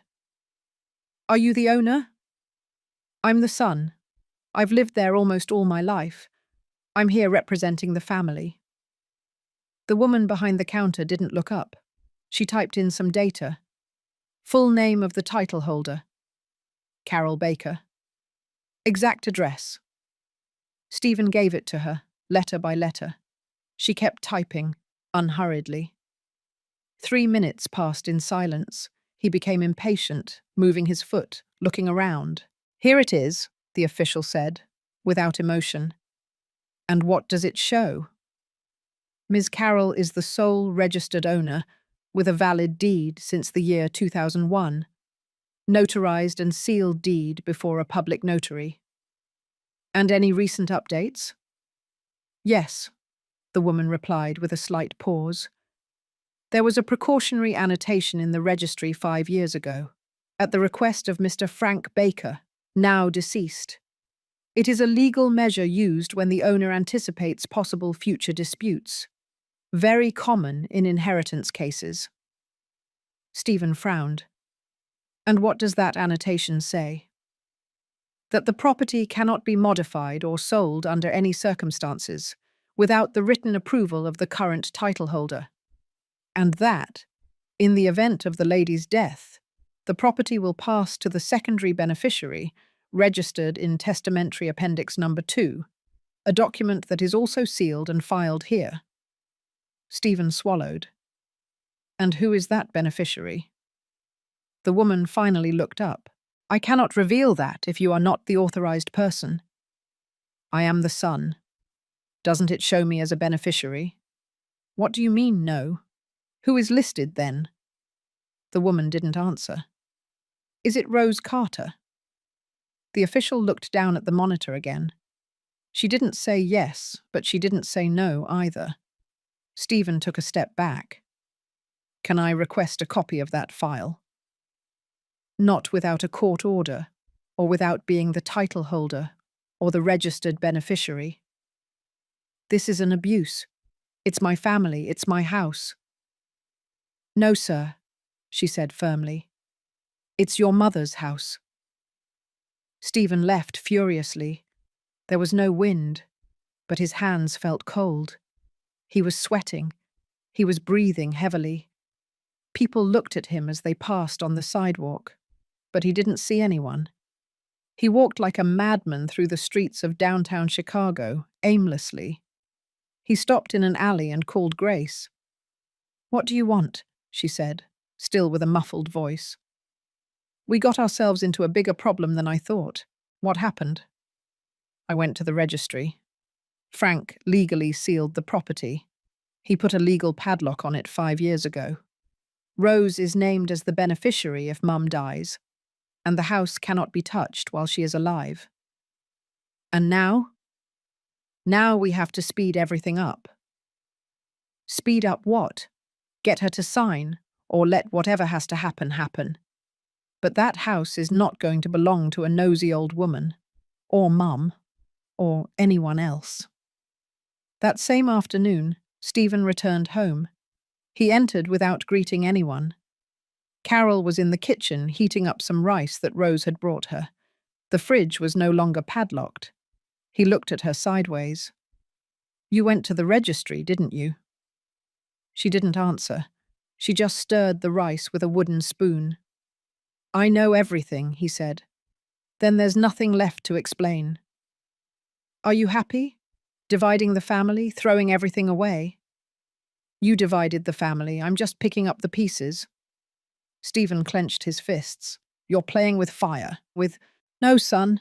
You lit the house on fire. I'm just protecting the walls so the foundations don't burn down." That night, Carol slept lightly.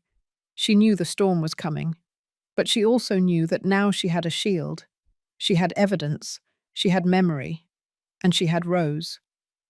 But at dawn the next day, a noise in the backyard woke her up. She went out with her shawl over her shoulder, and there, in the back garden, she found Frank's box of photos thrown on the ground. Wet, open, and several letters. They were no longer there. The cold morning hit her bones directly. But Ms. Carroll didn't care. She walked barefoot on the cement floor of the back patio, with her robe askew and her hair loose, until she reached the box. The wooden box that had held her husband's most personal memories for years. Now it was soaked, open, and half of its contents were scattered between the mud and the gravel. Frank's letters, the photos from when he worked at the foundry, the tickets from the first movie they saw together at the local theatre. Wet, torn, trampled. Carol knelt down with difficulty. Her hands were trembling, but not from age. It was rage, a muffled, contained rage, the same one that had been growing inside her since she noticed the fake signature, since they padlocked the refrigerator, since they tried to send her to the psychiatric hospital. She picked up one of the destroyed letters. It was the shortest one Frank had written to her after their first wedding anniversary. It could no longer be read completely. The drops of water and dirt had washed away the words. Only 2 clear lines remained. "I didn't know how to love, until I saw you doing the dishes and singing." Ms. Carroll pressed it against her chest, as if she could still save something. "Who was it?" she murmured through clenched teeth, getting up slowly. "Who dared?" Rose arrived shortly after, alerted by Tony, who had seen her from the back window inside the house. "Carol?" Rose whispered, seeing her with wet shoes and hands full of mud. "What happened?" Carol didn't say anything. She just pointed to the box. "Was this here last night?" Rose asked. "Yes, closed, locked." "And the key?" "I have it in my bra. No one took it from me." Rose immediately understood. They didn't force the box. They moved the whole thing. Someone with access took it out while everyone was sleeping, or while Carol wasn't paying attention. And it wasn't just anyone. At noon, Carol gathered her strength and went up to Frank's room again. Since her husband's death, that room had been more of a sanctuary than a bedroom. But now she felt it was different. Something was wrong. She walked toward the dresser, the same one where she had discovered the false compartment weeks ago, and stopped. She touched it with her fingertips. The wood was not the same. The old pine that Frank had bought at the flea market had a unique texture, rough, with twisted grain and a poorly sanded edge on the right side. But this dresser didn't have that detail. The corner was smooth, too smooth. She knelt down with difficulty. She hit the base 3 times before it sounded hollow. Now it didn't. The furniture had been changed. She knew it immediately. And then she remembered something. 3 weeks ago, Grace had said that a friend of hers had done her a favor by taking away an old piece of furniture and bringing another. According to her, the previous one was infested with termites. Carol hadn't questioned anything at the time. She was sick. She had a fever. She could barely move.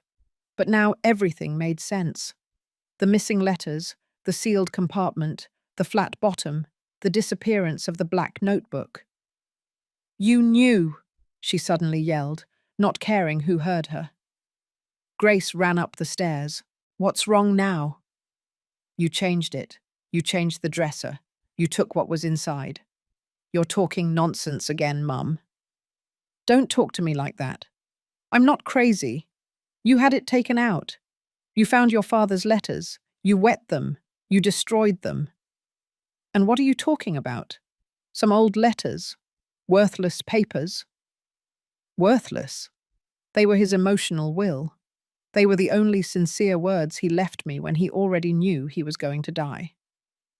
Grace looked at her for a second. For the first time in weeks, she lowered her gaze. She bit her lips. But instead of apologizing, she defended herself. "I just wanted things not to get more complicated. You clung to that paper as if it were a Bible, as if it was worth more than your own children. Because you erased me. You treated me like an old rag. And now you want to cleanse your sins by burning the only thing I had left of him. Stop it, Mum. Stop acting like you're the only victim. And what am I then, Grace? A burden? A stone in your path? A crazy old woman who gets in the way of family photos?" Grace didn't answer. She just left. She slammed the door harder than necessary. Carol let herself fall onto the bed. She was breathing heavily. The tears didn't come out. Not anymore. The pain was dry, silent, deep. The kind of pain that doesn't ask for comfort, but for justice. She went downstairs. She locked herself in her room. She took out Frank's original envelope, the will, the declarations, the photos that could still be saved. She made a decision. That same afternoon, she would go with Rose to the courthouse. She would request a legal protection order. She would initiate a formal eviction process. But when she looked out the window, she saw something that stopped her cold. A black car, new, parked right in front of her. And inside the car, a face she knew well. The same face that years ago was in a photograph with Frank, the day they signed the original deed to the lot. The man got out of the car. He was wearing a suit. He was carrying a briefcase. And he hadn't come by chance. Carol didn't move. She watched the man get out of the black car with studied slowness, as if he knew that every step he took had weight. He was wearing a dark suit, a perfectly knotted tie, polished shoes. The briefcase in his right hand hung as if it contained a sentence. He was not a stranger. Carol recognized him instantly. That face, that very face, appeared in one of the photographs Frank had kept in the black notebook. He was the young lawyer who, 30 years ago, had processed the original purchase of the lot where the house was built. His name, although she had barely heard it in life, now sounded clear in her memory. Attorney Matthew Olvera. The door opened without anyone calling. Grace, with her hair combed and makeup on, came out to the foyer feigning nonchalance. "Attorney, it's a pleasure to see you again. Please, come in." "Thank you," the man replied, without a smile. Ms. Carroll came down from the second-floor hallway. Her voice broke the air. "And what do you want to negotiate now without me?" Grace turned to look at her, uncomfortable. "Mom, don't make a scene. It's just a legal consultation." "Consultation?" Carol asked, coming down each step with the firmness of someone who is no longer willing to be silent. With the same lawyer who signed my papers with Frank 3 decades ago. Matthew looked at her and nodded with respect. Ms. Carroll, it's a pleasure to see you again. You don't remember me, but I remember you well. You and your husband signed the original deed with me at the notary's office 84. He was a very cautious man. And rightly so, she replied. If you only knew how it all ended. The lawyer didn't say anything. Carol crossed the room and sat in her armchair. She faced the man without fear. Why did you come, attorney? Ma'am, I was hired to review documentations that supposedly contradicts the will your husband left. But upon reading everything they gave me, I must tell you something very clearly. There was a silence. This case has no legal way to favor your children. Grace stood up. What do you mean, no? My mother is being manipulated. That woman, Rose, has filled her head with ideas. She has forged papers. My mother is confused. Matthew turned to her calmly. Miss Grace, the document your mother possesses is legitimate. Your father signed it. It's notarized, registered, and also supported by witness evidence. I have seen many family disputes, but rarely do I see as much legal clarity as in this case. But that house was built for us. It's ours, Stephen yelled from the kitchen. Matthew raised his voice just a notch. I'm sorry, sir. Legally, it belongs to your mother. And if she decides to change the locks, kick you out, or leave the house to whoever she wants, she is fully within her rights. Carol looked at him with narrowed eyes.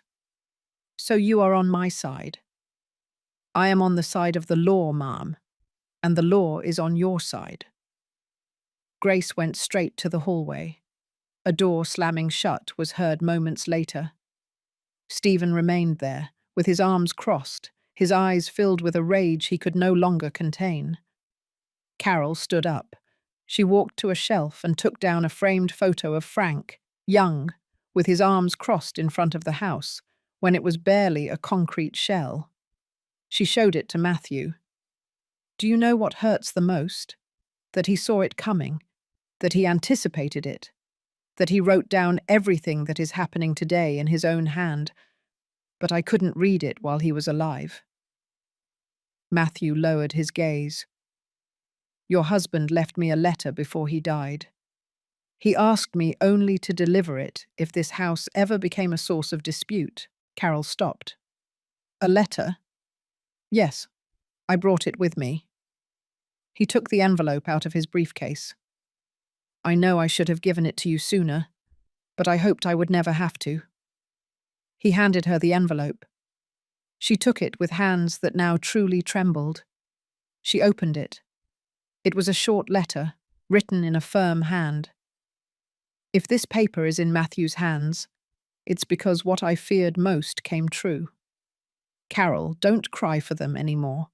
Don't seek their forgiveness if they never apologized to you. Don't beg for affection where there is no love left. This house is yours, as was my respect for you. Do with it what you want, but never let them take away what you built with your hands, your husband, Frank. Carol closed the envelope. She didn't say anything. It wasn't necessary. That same night, Rose went to see her. Carol told her everything, the visit, the letter, the lawyer's support. Rose hugged her. She cried for her. But then a noise interrupted that moment. A dry, loud, metallic bang came from the main gate. Carol and Rose ran to the door. And there, under the street lamp on the sidewalk, something was thrown. A black trash bag, open. And inside, the wet letter envelope, Frank's photos, and a torn notebook. Everything they had stolen. Now they were returning it like this, as if it were garbage. And next to the bag, a note written in red marker. You won with papers, but we haven't lost yet. Rose knelt down first. She took the black bag with both hands while Carol held the note. The paper was thick, like cheap cardboard, and smelled acrid from the freshly used red marker. The ink had bled through to the back. The message was clear, short, cowardly, but effective. You won with papers, but we haven't lost yet. Carol read the sentence 3 times. It didn't need a signature. It didn't need an explanation. She knew perfectly well where it came from. That was Stephen's handwriting. He had written that without a doubt.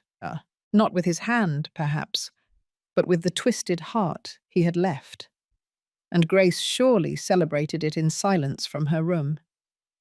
"This has gotten out of hand," Rose murmured, looking with pain at the wet photos, the torn corners, the notebook with the pages ripped out abruptly. "Carol, you can't let it go. They're not just insulting you. They're pushing you. They want you to snap. Yes, that's what they want. For me to react. For me to lose my temper. For me to yell so they can film me and say, 'Look how the lady is. She's no longer rational.' But I won't give it to them." "Then what are you going to do?" Carol didn't answer. She walked into the house without saying a single word, went up to Frank's room with the bag, and left it on the desk. Then she took out the letter that Attorney Olvera had given her, placed it on the nightstand, and lit a candle. She sat in the chair her husband used to occupy, and for a moment imagined his voice. "This is not for revenge, Carol. It's for you, so they don't keep silencing you, so you don't end your days begging for respect in your own house." That night, Stephen didn't return. Grace came down once, opened the pantry, took out a can of tuna, and locked herself away again. Tony appeared for a few minutes, asked Carol for an aspirin, and locked himself away again too. The atmosphere inside the house became a minefield. No one trusted anyone. The hallways tasted of tension, the doors of mistrust. At dawn, Carol got up with the first rays of the sun. She put water on to heat in the enamel pot, prepared coffee with cinnamon and brown sugar, cut hard bread into slices, and went out to the patio. She placed everything on the stone table that Frank had built next to the lemon tree. Rose arrived on time. She was carrying a plastic folder in her hand. "Ready?" "Ready," Carol said without hesitation. "Attorney Ramirez already filed the eviction request, but he told me that the ideal thing would be for you to make it public, before they accuse you of anything else." "Public?"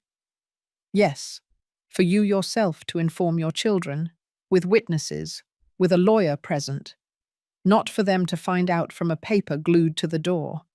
For them to find out face to face." "And what if they attack me?" "I'll be there. And the attorney too." "And what if they say I want to leave them homeless?"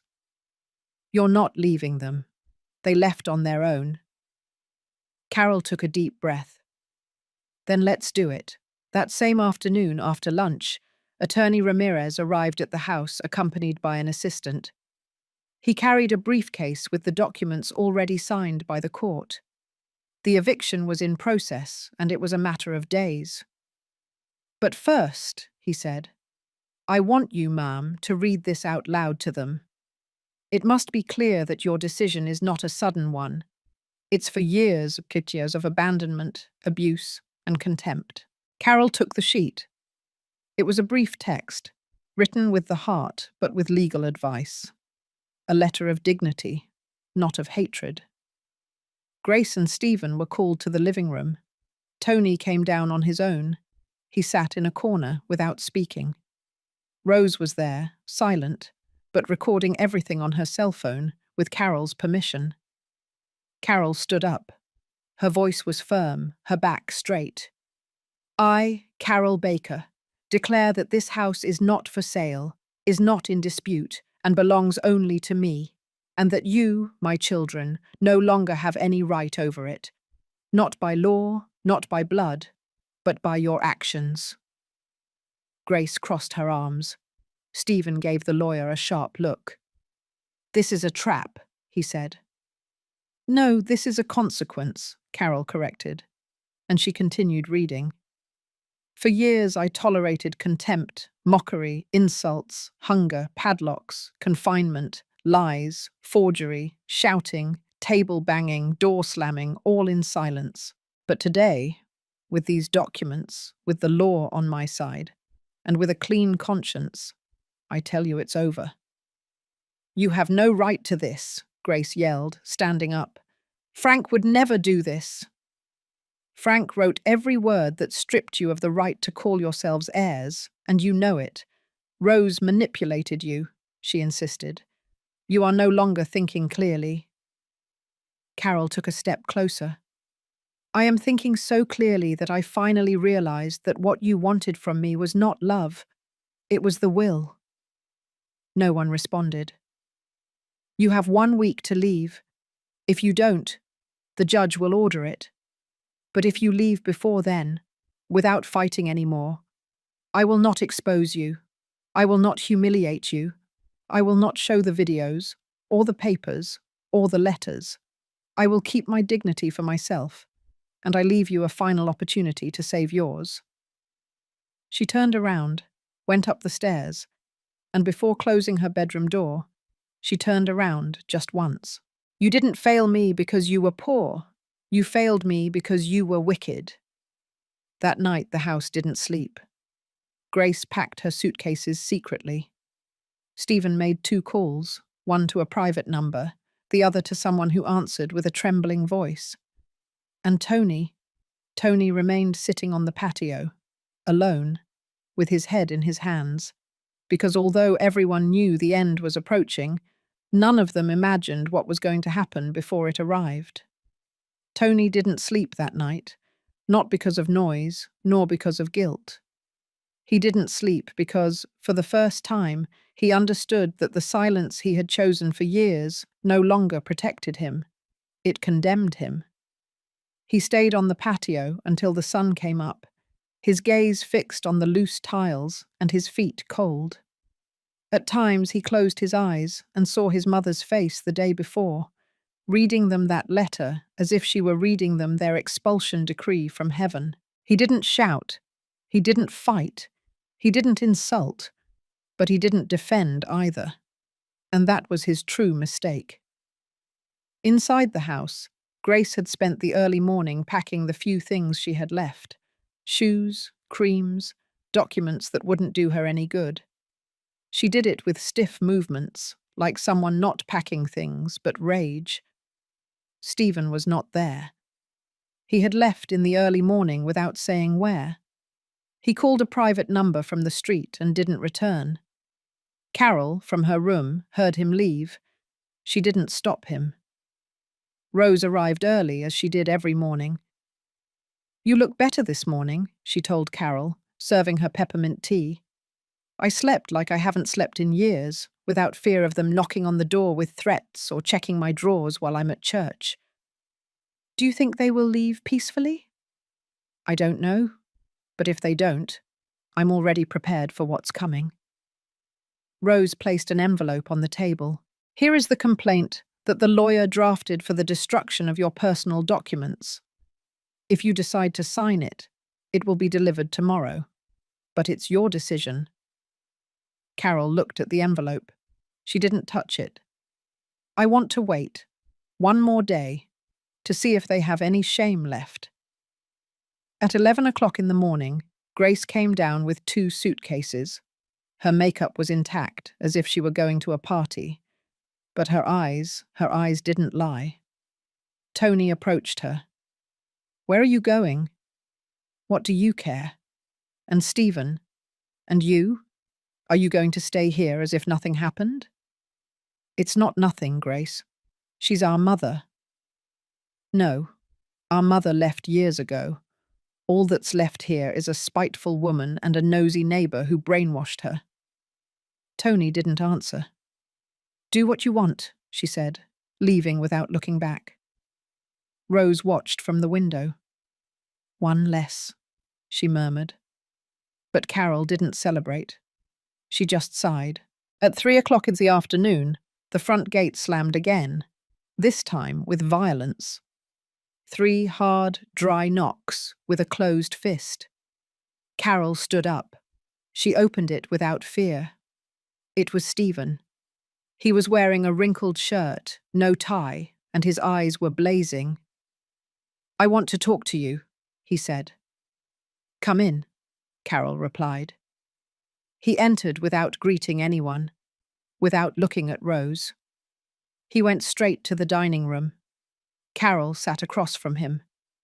"Tell me." "I'm not going to apologize, because I don't care if you forgive me." "Then don't waste your time. I just came to tell you that we are not leaving. Not today, not tomorrow, not next week. And if the judge comes, I'll tell him the same thing. That we built this house together. That we've lived here since we were children. That you are mentally unstable. That you are being manipulated." "And what do you expect to happen? For me to listen to you one last time? Because if you want war, you'll have war." "No, I don't want war, Stephen, but I'm not going to let myself be crushed either." "Then be ready." He stood up, and before leaving, he left a key on the table. Carol recognized it immediately. It was the key to the original dresser, the one she had lost years ago, the one someone had quietly taken from her, the same one that opened the false bottom where Frank hid what hurt him the most. "What is this?" "I left it there so you know that I keep things too, and I'm not afraid to open them if necessary." He left. Carol remained with the key in her hand. She squeezed it. She didn't say anything. But that night, when she went to bed, she put the key under her pillow. And she knew that Stephen wasn't just talking about secrets. He was talking about something more. And what Carol didn't know was that that same night, Stephen would secretly enter Mr. Johnson's house, because a copy of the will was still there, and he was willing to destroy everything to avoid losing. The early morning slid over Phoenix like a frozen sigh.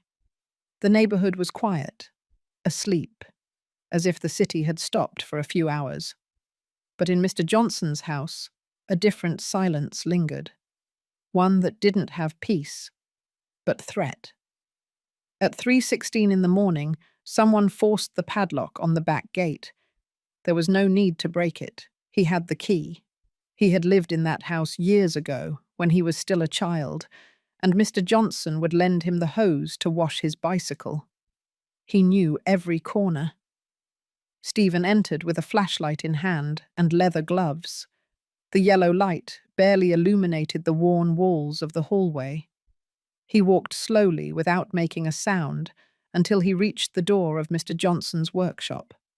He knew that he slept soundly with medication since he suffered the fall on his leg.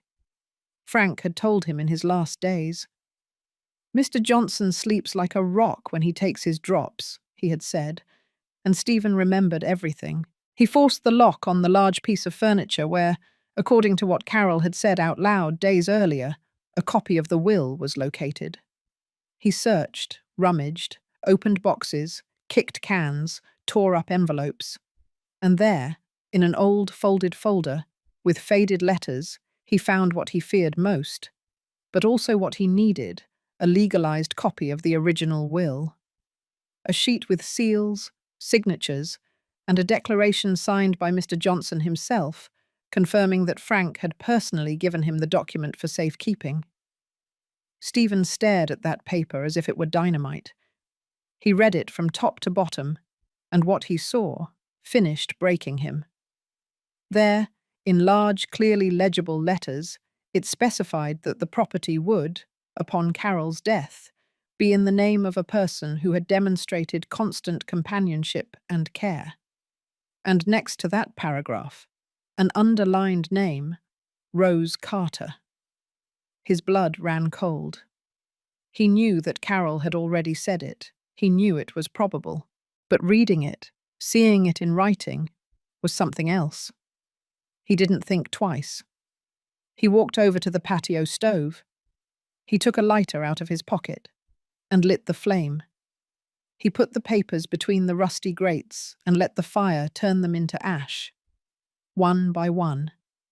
When he finished, he collected the ashes with a broom and threw them down the drain.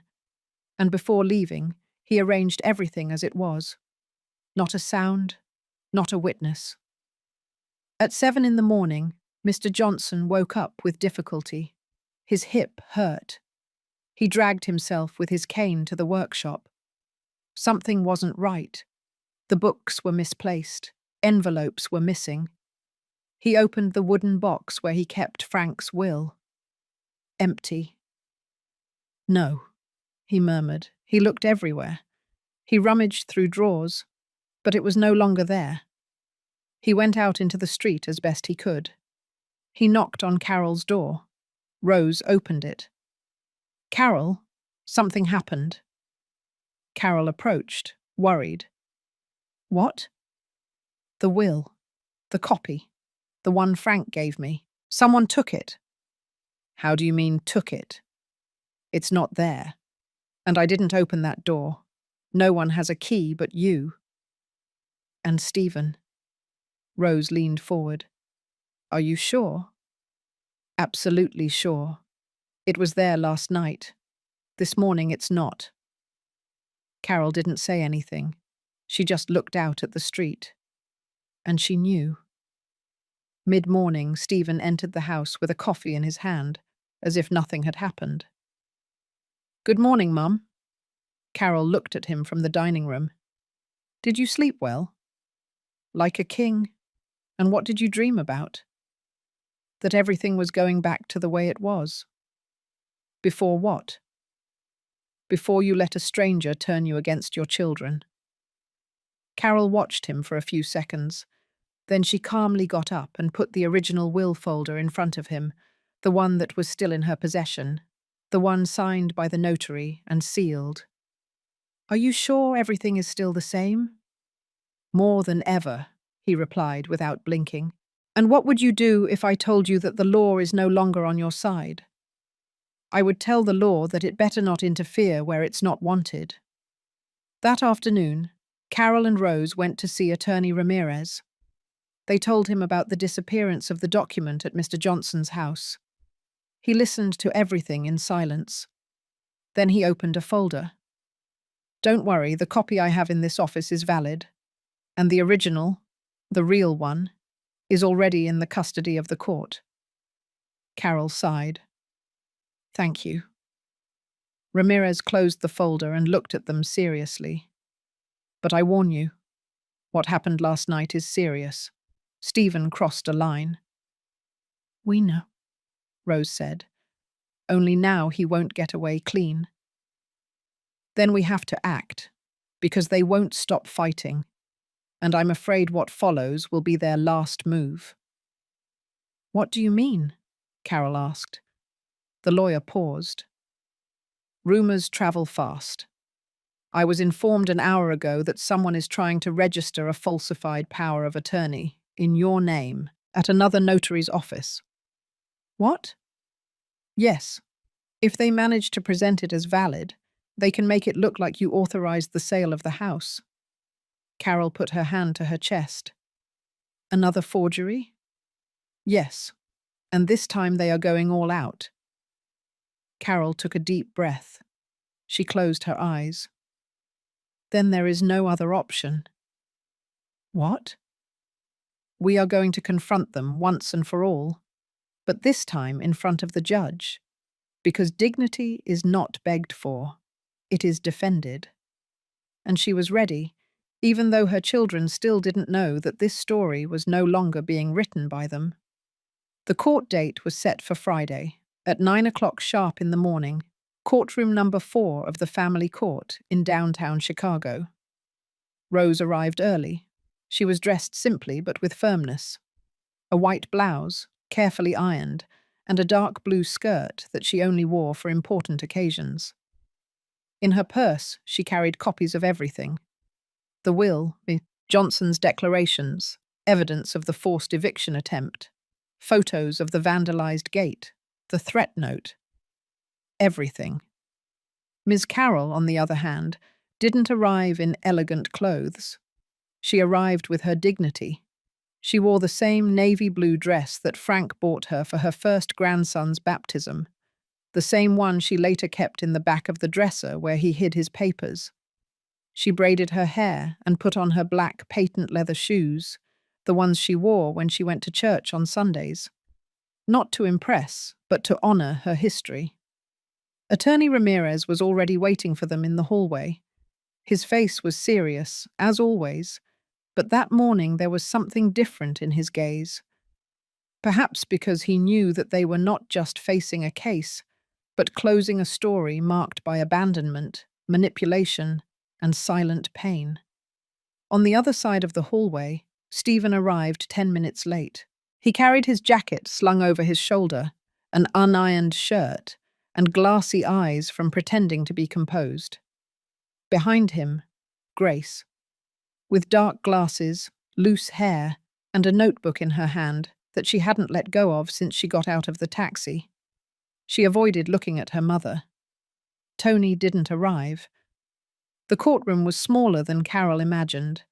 A cold space with wooden benches and a raised platform where the judge, a young woman with a firm face, was already quickly looking through the file. Case number 497. Is a family member missing? Tony couldn't make it, Stephen said. He will be considered absent, the judge replied. We begin. The first 2 hours were technical.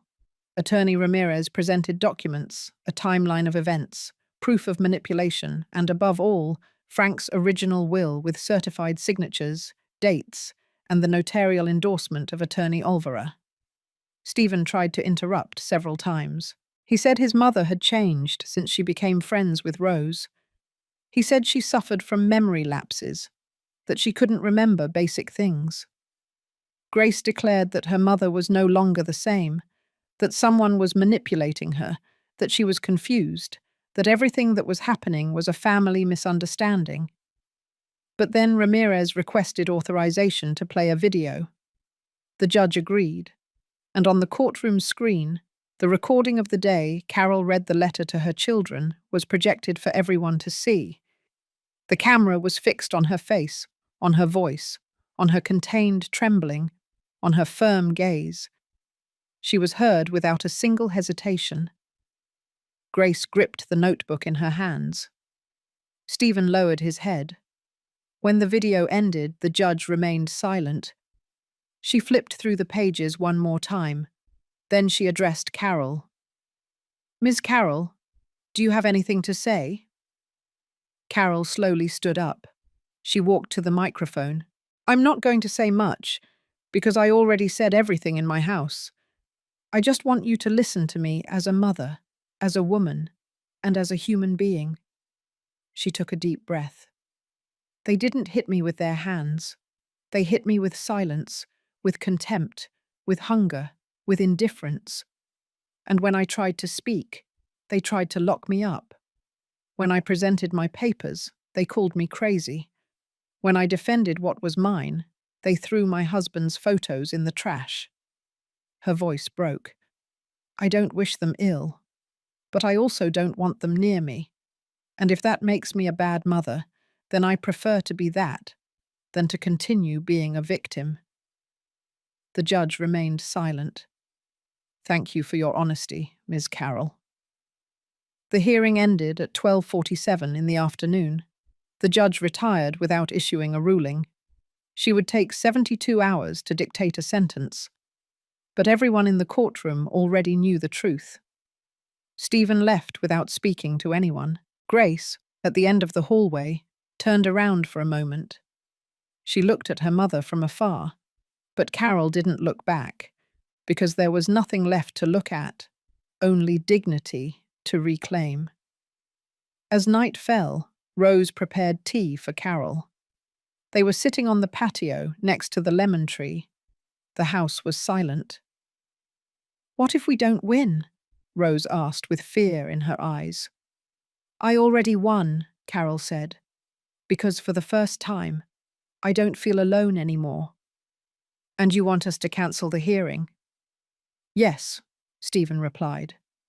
And if we can't, I want everything that woman presented to be invalidated. Are you willing to do whatever it takes? Stephen didn't hesitate.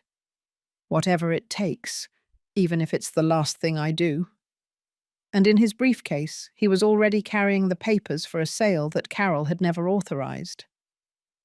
Sunday dawned with a grey sky.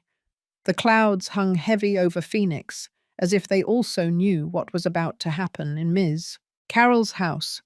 Everything was silent, but not peaceful. A thick, heavy silence, like that of a storm held in the air before it breaks. Rose arrived at 7 o'clock with sweet cornbread wrapped in a cloth napkin. "Did you sleep?" she asked upon entering.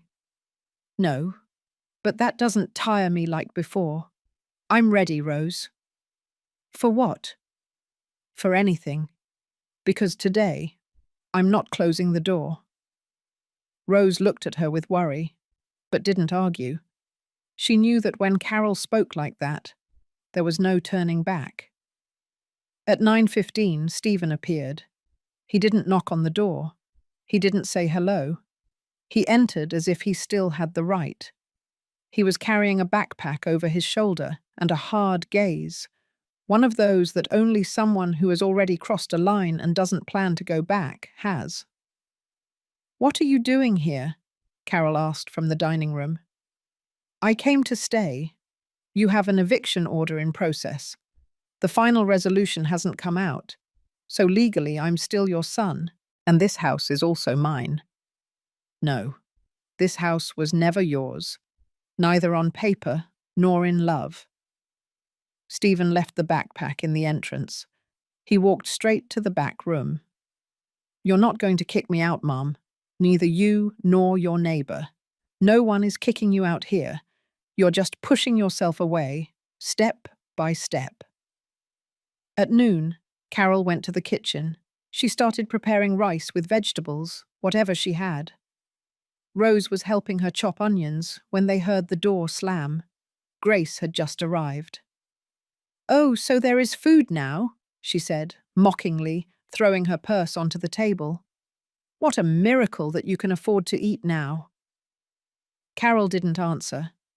She poured her a glass of water and went back to what she was doing. Grace wandered through the house as if she were an annoyed visitor. She criticized the dry flower pots, the dust in the entrance, the cracked mirror in the bathroom. She walked with her arms crossed and that air of superiority that had always followed her. At 2 o'clock, everyone sat down at the table: Rose, Carol, Tony, who had come down in silence, and the two siblings. The table seemed narrower, the glances sharper than knives. "And when are you planning to leave, Mum?" Stephen suddenly asked. "Because everything you're doing is just prolonging the inevitable." "What is the inevitable?" Carol asked, serving herself rice. "That you're not going to win. Even if you have for now, this is not over." "And why not? What's missing?" "Something is always missing, and you know it." Carol looked at him calmly. "I'm not afraid of losing, son. But you are afraid that someone will finally tell you the truth to your face, that you deserve nothing." Grace stood up abruptly. "That's enough. Now you're going to lecture us, after doing all this, after putting us on blast as if we were criminals." "I didn't put you on blast. I just gave you the opportunity to show yourselves for who you really are. And you didn't waste it." Tony lowered his head. He wasn't eating. He just pushed the rice around with his fork. "You were never a mother, Mum. You were always a martyr. And now you love seeing yourself as a victim," Grace spat out. Rose stood up. "You have no right to talk to her like that. Not after everything you did to her. And you? You are nobody here. I am more family to her than you are." "Of course. That's why she's going to leave you the house, right?" Grace laughed. "Well played, Rose. You earned it. Humiliating us. Dividing us. Feeding all this hatred." Carol stood up. "I fed myself, Grace. You didn't even give me that. And don't come to me with fake guilt. This is no longer about the house. It's about everything you destroyed without realizing it. Stephen stared at her. You're kicking us out, aren't you? No, you already left. You just came back for the scraps. Silence. Only the clinking of a spoon against Tony's plate could be heard. That night, Carol locked herself in her room with a straight back. She had eaten little for dinner, but her stomach and soul were firm. She looked at the open Bible on the nightstand, the same one where Frank hid his first letter. And there, inside, she found something she didn't remember putting there. A folded piece of paper, a handwritten note, in shaky handwriting, but familiar. Mum, I don't know how to reach you without breaking myself. But if you don't wake up tomorrow, I want you to know that everything I did hurts me. I don't know how to fix it. I just wanted to tell you that, even though I came late, I'm still here. Tony. Carol read it slowly, and for the first time in many days, she cried in silence. But on the other side of the house, Stephen was preparing something else. His lawyer had found a corrupt judge, one willing to register Carol's falsified signature as valid. And the next day, the house would legally appear in the hands of a phantom buyer. A man without a face, with dirty money and clear orders, to get Carol out, even if it meant violence.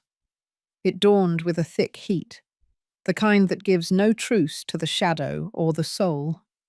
Ms. Carroll woke up before the rooster crowed. She had dreamed of Frank, not like other times, where he appeared young, smiling, and hard-working. This time she saw him serious. He spoke to her without a voice, from a bench in the park where they used to walk. Carol approached, but he only looked at her with sadness, as if trying to warn her of something she still didn't understand. When she opened her eyes, her forehead was soaked with sweat. She went out to the patio, watered the dry flower pots that she refused to throw away, and sat under the lemon tree. She was restless. Tony came down shortly after.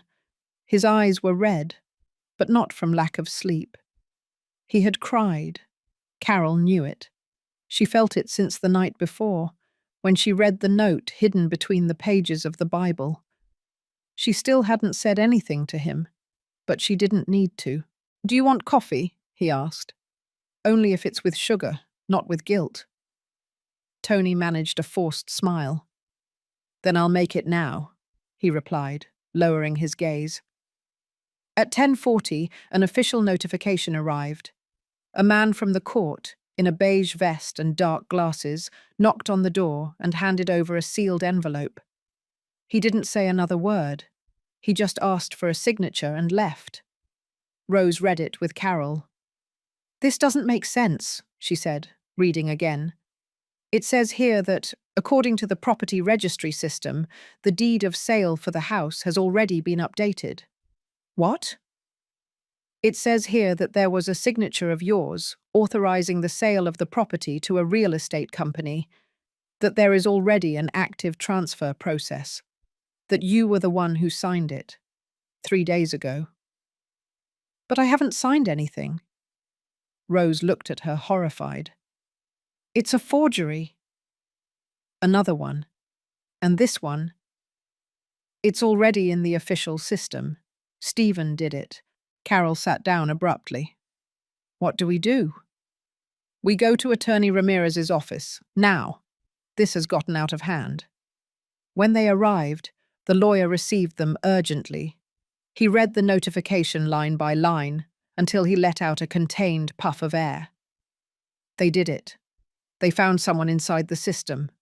A judge, a registrar, a corrupt person who accepted the deed as valid. "And what does that mean?" Rose asked. "That on paper right now, the house no longer appears in Carol's name. It appears in the name of a shell company. And if we don't stop this today, tomorrow they could arrive with an eviction order backed by that adulterated document." Can it be stopped?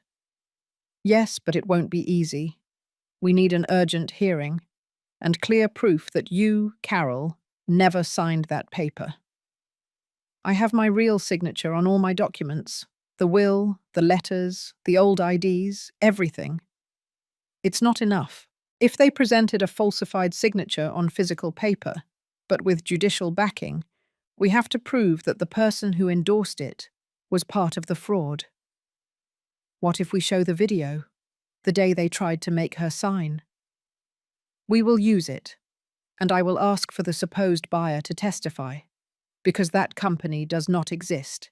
It is a front, and there is someone with a name behind it. In the afternoon, Carol returned home with Rose, but they didn't enter as before. Outside, in front of the gate, a white pickup truck was parked. Tinted windows, unidentifiable plates, a man in a hat and black shirt was smoking, leaning against the hood. "Do you know him?" Rose asked. "I've never seen him. He's not from the neighborhood." They walked cautiously. The man didn't move, but he followed Carol with his eyes until she entered and locked the door with a double turn. Inside, Stephen was sitting in the living room, legs crossed, cell phone in hand. "Why is that guy here?" Carol asked directly. "What guy?" "The one outside who looks like a thug." "I don't know what you're talking about. Does he have something to do with the fake sale?" "What fake sale?" he replied sarcastically. "Mom, you already signed. Don't you remember?" Carol took a step forward. She stood right in front of him. "Look into my eyes, Stephen. Do you think I'm going to let you finish what you started? That you're going to kick me out of here like a crazy woman after everything you've done to me?" "You're going to leave on your own," he said, putting away his cell phone. "What's coming? You won't be able to stop it anymore." Rose approached him. "What's coming?" "Do you think the law will always be on your side?" He laughed. "There are laws, and there are arrangements, sis. And what do you think will happen when all this comes to light?" "Nothing, because when all this explodes, you won't be here anymore." Carol felt a shiver. Stephen went up the stairs as if he hadn't just spat venom, and then Rose touched Carol's arm. "We have to move now." "Where?" "Somewhere safe. You can't sleep here tonight. Not while he's willing to do anything." Carol pressed her lips together. She looked at the house, the walls, the photos hanging up, Frank's old armchair, the hallway lamp. Every corner was her life. "I'm not leaving. Carol, please, I'm not leaving. If they take me out, they will have to drag me. But I'm not leaving." Rose swallowed. "Then we both stay.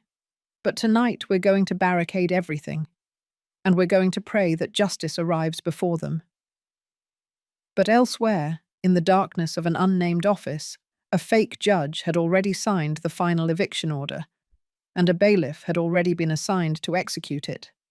Monday, 8:30 in the morning, Rose checked for the 5th time that the door bolt was firm. She pushed it, pulled it, and then turned the iron bar 3 times. The front door was also secured. The back patio gate, reinforced with chains. The windows, closed with wood from the inside. The doorbell no longer rang. Carol had disconnected it 2 nights ago. Everything was tied up, sealed. But fear didn't understand padlocks. Carol, in the kitchen, stirred the oatmeal in silence. Her eyes were swollen, not from insomnia, but from what she already anticipated. She knew today was the day, that something would move, that something or someone was going to touch the house in a way she couldn't ignore. "Are you eating?" Rose asked, bringing her the plate closer. "I'm not hungry." "Didn't you even try?" Carol didn't answer. Her hands were on the plastic tablecloth with faded flowers. Her nails were broken, her veins exposed. It was a sad image, but also a firm one. The lawyer said we would know today if the corrupt judge managed to move something, Rose insisted. We shouldn't assume the worst. Maybe they won't dare. What if they're no longer afraid? Then the legal blow will hurt when it falls. And what if before the legal blow, they want to give me a physical one? Rose didn't know what to say. At 9:20, the first knock sounded. It wasn't on the door. It was on the gate. 3 times, with a metal object. It wasn't a doorbell. It was a warning. Carol stood up with difficulty. Rose caught up with her in the living room. They didn't open. "Who is it?" Carol asked in a loud voice from inside. Silence. And then a man spoke. It wasn't Stephen. It wasn't Tony. It wasn't any neighbour. "I'm here by court order to execute immediate eviction of the property for signed transfer of ownership. Sealed document. Bailiff with legal faculties." Rose felt her stomach drop. "There is no valid order. This property is protected," she replied from inside. "We are not here to debate. We have authorization to enter by force if you don't cooperate." "Then show the order," Carol yelled. "Through the slot. Legally, you must deliver it before entering." A second of silence. Then an envelope slipped under the door. Rose picked it up. She opened it. She read it quickly. It's fake. The judge's signature is digitally altered, and the file number doesn't even match. "And what if they enter anyway?" Carol whispered. "Then let them enter. But you stay behind me." Then, from the street, another voice shouted, "Rose, Miss Carol!" It was Tony's voice. They both approached the window. Tony was running on the sidewalk, agitated, phone in hand. "Don't open, don't let them in. The lawyer already filed the criminal complaint against the judge and the fake real estate company. The emergency suspension is already active." Carol shouted to the fake bailiff from inside. "You've already been reported. If you cross that door, you'll end up handcuffed." Silence returned. And then footsteps. 1, 2, 3. The white pickup truck started up at full speed and left without further ado. Carol didn't move. She stood next to the door, her forehead sweating, her legs trembling, but standing. "Did they leave?" Rose asked. "This time?" "Yes." "And next time?" "Next time, they won't knock on the door. They'll use other hands." That night, the whole neighborhood was talking. Neighbors who pretended not to see now peered from their windows. Others crossed the sidewalk with quick steps. And some, like Ms. Pat from the store, approached only to say in a low voice, "Be careful, Carol, because when justice doesn't serve them, there are those who use other kinds of people." And Carol understood. What was coming was not legal. It was personal. And the personal sometimes arrives with a covered face, and other times with the very face of your own son. The next day dawned with the tense calm that can only exist when danger has already knocked on the door, and it still doesn't know if it will return. Carol opened her bedroom window carefully. Outside, the air was thick, windless. Even the neighborhood dogs weren't barking. It was as if the whole neighborhood was holding its breath. Rose was sleeping in the guest room. She didn't want to leave that night. She insisted on staying, and Carol didn't argue with her. Something inside her told her she shouldn't be alone, and she was silently grateful. Breakfast was silent, but with a taste of resistance. French toast, cinnamon coffee, and refried beans, like the ones Frank used to prepare when he wanted to cheer her up after a difficult week. Carol ate slowly, Rose with her eyes wide open as if waiting for a sign of something she still didn't understand. "They won't come today," Carol said suddenly. "Why are you so sure?" "Because last night they already lost. What did they lose? Fear. And when someone loses fear, all that's left is desperation. And desperation, Rose, doesn't think. It just acts. At 10:15, Carol was checking an old box of memories that she had kept under the bed. Inside, she found something she didn't expect. A broken, hard-cover planner. On the first page, written in blue ink, it said, Frank Baker, 1991. Only for what should not be forgotten. She flipped through the pages. They were full of notes, payments, phone numbers, homemade recipes. But in the middle, a sheet folded several times was hidden between 2 pages. She unfolded it with trembling hands. It was a letter, but it was not addressed to her. It was addressed to Stephen. Son, I know you won't understand this today, but I want you to know something I never dared to tell you face to face. The land where we built the house was not a gift. It was not an inheritance.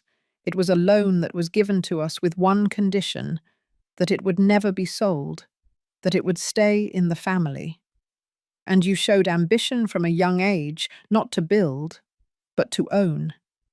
I saw it when you were 14 and you hid the deeds in the closet. I saw it when you cried, not because of the scolding, but because you couldn't change your name on the papers. Son, I failed you as a father by not correcting you in time, but I will not leave you the house, because I would not leave anyone an inheritance that they will only use to erase me. Carol felt a lump in her throat. It was the first time she had seen Frank write with such clarity, without detours, without embellishments, as if he already knew he wouldn't be there to say it out loud. What is that? Rose asked from the doorway. Carol handed her the sheet. Rose read it in silence. Did Stephen know this? No, but that's why all the hatred, because he always knew, deep down, that his father didn't trust him. Are you going to show this to the judge? No, this letter is not for the judge. It is for Tony. That same afternoon, Carol sat with Tony on the patio. She handed him the letter without saying a word. He read it with a frown, biting his lower lip. When he finished, he folded it carefully and held it in his hands. Why are you giving it to me? Because you still have time, son, not to be like them, and because I want you to know that your father also saw something different in you. You were silent a lot, but you didn't destroy. Tony pressed the sheet against his chest. His eyes filled with tears. I didn't know how to help you, Mum. And I didn't know how to ask, son. They hugged. They cried. But it was a cry that didn't break, but united. But while bonds were being restored in that patio, elsewhere Grace was planning her final move. She was sitting in a downtown cafe with her cell phone in her hand. Across from her, the same lawyer Stephen had hired days before. So there's no longer any way to annul the will? No. With everything that has come to light, if we try, we'll sink further. And what if the evidence disappears? It's no longer a single piece. There are legal copies, digital backups, witnesses. Everything is documented. Grace remained silent. Then have we lost? The lawyer looked at her. It depends on what you are willing to do, because there is something you know and haven't said yet. Grace tensed up. What are you referring to? To that afternoon, when Frank fell on the patio. You said it was an accident, but I know your mother didn't entirely believe you. Grace lowered her gaze. It was a push, small, impulsive. I didn't mean to, but it happened. And if someone else finds out, Grace interrupted him with a whisper, no one is going to know anymore, because if any of this leaks, I can talk too. About what? About what Stephen forced me to sign, about the hidden accounts, and about what's about to happen this week. The lawyer remained silent. What is going to happen this week, Grace? She smiled with her mouth, but not with her eyes. Nothing legal, but definitive. And that same night, in an office on the outskirts of Phoenix, a sheet was signed by a buyer with a false identity, and Ms. Carroll's name was removed from the system for the last time, at least for a few hours. Wednesday dawned as if nothing had happened. The trucks sounded the same, the church bells continued to mark the hour, and the neighbors swept their sidewalks with palm brooms as they did every morning. But inside Ms. Carroll's house, it was not an ordinary day. It was the day Rose had waited for in silence, the day Carol had imagined on so many sleepless nights, and the day Stephen and Grace failed to stop because they believed they still had time. At 9:15, a grey car with the logos of the State Judicial Branch of Arizona parked in front of the house. Two men got out with folders in their hands, one of them with glasses hanging from his neck, and an attitude that left no room for doubt. What they brought was not a notice, it was execution. "Attorney Ramirez?" the taller one asked upon reaching the foyer. "Present," the lawyer replied from the other side. "We are ready." Ms. Carroll was already dressed, not in formal wear, but in history. She wore her brown linen dress, the one she had worn to Frank's funeral, with the buttons firm and her heart calm. "Are you sure?" Rose asked her one last time. "Yes, they won't break me today."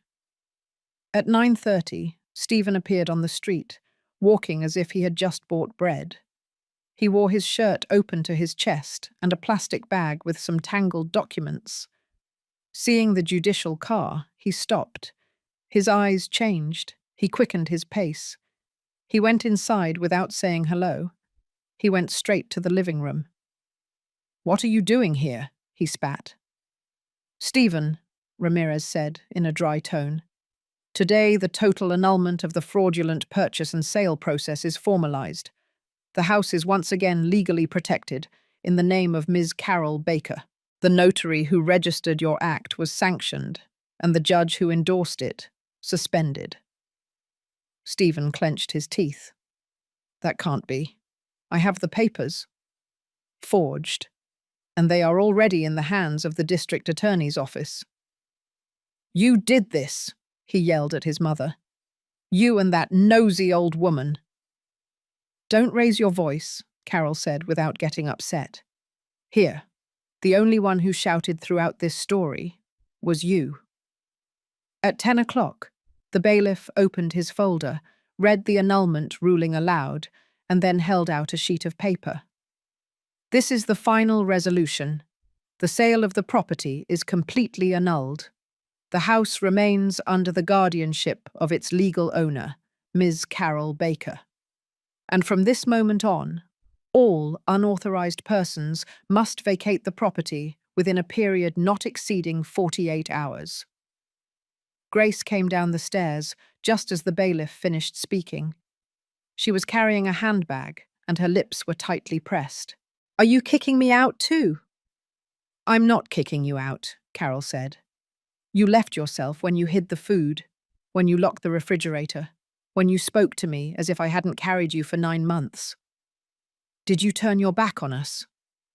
"No, you turned your backs on me and you pushed me." Stephen shouted again. He tried to snatch the papers, but was stopped by one of the officials. "If you touch the documents, it is considered judicial obstruction," the bailiff said firmly. Rose, from the doorway, recorded everything with her cell phone. "Do you feel okay?" she whispered to Carol. "No, but I feel alive." Tony entered after everything. He arrived with his head down, but without running away. "I'm sorry," he said, approaching his mother. "I couldn't change what they did, but I won't follow them either." Carol looked at him. "It's not too late to be different." "Can I still stay?" Carol took a few seconds. "Yes, but no longer as a son, but as a man." Tony lowered his head, not out of shame, out of gratitude. That afternoon, the resolution was delivered to the public registry. Rose's lawyer did the last thing that was needed. He sealed in his own hand that from that moment on, the house was also legally shielded against any future attempt at sale, transfer, loan, or mortgage. And the next day, Carol signed a new document, one that Frank had left her in a sealed envelope, one that she could only open when everything was resolved. It was a second will, a shorter, more recent one, where at the end Frank had written, "And when you are no longer here, let this house remain in the hands of the person who truly cared for you, not with words, but with actions." And at the bottom of that page there was a single name, Rose Carter. And while Carol signed that sheet, from the back of the house, Stephen was making his last call from Frank's old room. A call that would put him in the sights of someone that not even justice would be able to save. Friday, 8 o'clock in the morning. The street was empty. Not a bicycle, not a vendor, not even the tamale cart passed in front of Ms. Carroll's house that morning. The silence was so intense that even footsteps on the sidewalk seemed to reverberate. But inside the house, the tension had another rhythm, a slow one that breathed in Carol's chest like a premonition. Rose had already prepared coffee. Tony was helping move some boxes that were in the hallway, not because Carol was leaving, but because he had decided to stay, not as a tenant or a lost son, but as part of the reconstruction. "Today is the meeting," Rose said, serving 2 cups. "The bailiff, the notary, the lawyer, the buyer, everyone will be there." "And Stephen too," Carol replied, looking out at the street through the curtain slot. "Do you think he'll dare?" "I don't think he'll miss it. But today, Rose, it's not about him." At 10 o'clock, they arrived at the registry office. The office was large, with marble floors and a suited receptionist. The signing room had a long wooden table with padded chairs and a hanging lamp in the center. Attorney Ramirez, the public notary, 2 representatives from the state registry, and the legal buyer, an older man named Mr. James Smith, a Phoenix resident who bought properties to convert them into retirement homes, were already there. Upon learning of the conflict, he refused to sign until everything was clean. "Ms. Carroll," James greeted her with respect, "I'm glad to see you standing firm. Today we sign or we don't sign anything. Thank you for not letting yourself be fooled. The house should belong to the one who defended it with her life." Carol sat down, placed her identification, her original will, and the new document that Frank had left in a sealed envelope. The one that confirmed that after her death, the house should pass to a person who had accompanied and cared for her. And that name was already registered, Rose Carter. The bailiff read aloud. "The previous sale is annulled. Any attempt at fraudulent transfer is cancelled, and Ms. Carol Baker remains the sole legal owner, and Ms. Rose Carter is the designated heir, with ratified legal validity." Carol took the pen and signed, in black ink, on a sealed sheet, with a steady hand. 5 minutes later, the door burst open. Stephen entered. His hair was messy, his jacket was hanging from his arm, and his eyes were red. "This is illegal," he shouted, walking toward the table. "You have no right to decide over my family." Attorney Ramirez stood up. "Mr. Stephen, I ask you to remain calm. You no longer have any authority over this property." "That house is mine." "No, you wanted to steal it. My father built it for us. And he also wrote that he would not leave it in the hands of those who tried to sell it while his wife was alive. And you not only tried to sell it, you tried to make her disappear." Stephen lunged at the table. But before he could touch a single paper, 2 private security officers stopped him. They escorted him out without hitting him, but firmly. Rose didn't move. She just lowered her gaze. Carol, neither. Until he turned from the doorway, his face distraught and his voice choked. "You took everything from me, Mum. Everything," Carol replied without shouting. "No, son. You yourself. You let it go." At 11:20, the signature was ratified. The notary sealed the papers. The bailiff signed the closing of the file, and the buyer left with a sincere bow. The process was closed. The house was still Carol's, and its destiny was no longer in the hands of those who didn't know how to value her. But before leaving the office, Rose stopped in front of the lawyer. And Grace disappeared. She changed her number. She didn't appear for the summons. She hasn't answered any official notifications. And Stephen? He is under investigation for forgery, document fraud, and identity theft. Carol took a deep breath. Finally. The air entered her chest clean. "Let's go home, Rose." "Are you sure?" "Yes, today. I want to sweep the patio." But what neither of them knew was that while they were returning with their heads held high, someone else was following them at a distance. From a motorcycle, with a helmet on and a clear instruction. She already signed. Now take care of the rest. That same afternoon, when they returned from the registry office with the final sealed documents, Ms. Carroll asked for something simple. "I want to sit outside in front of the lemon tree." Rose placed an old wooden bench in the shade, the same one Frank had made with his own hands. Carol walked slowly, in her flat sandals and her linen dress. The sun touched her face gently. Her eyes, although marked by the years, shone with a peace that hadn't been seen in a long time. "I never thought this day would come," Carol said, looking at the green branches of the tree. "But it did," Rose replied, "and no one can take it away from you." Tony came out with a tray, 2 glasses of iced water, and some cookies he had gone to buy with his own savings. He sat next to his mother, in silence, like a child who understands that no words can heal, but presence can reconcile.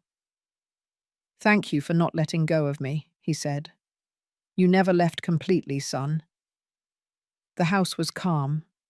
For the first time in years, Stephen and Grace were forced to vacate the property under judicial custody. The sale was completely annulled, the corrupt judge was dismissed, and the fake real estate company was closed for fraud. Neither of them knocked on the door again. Days later, Carol called a locksmith, changed the locks, but not to close the house to others, but to open it to a new stage. "This house is not big," she told Rose, "but it has more history than square footage, and you are no longer carrying it alone."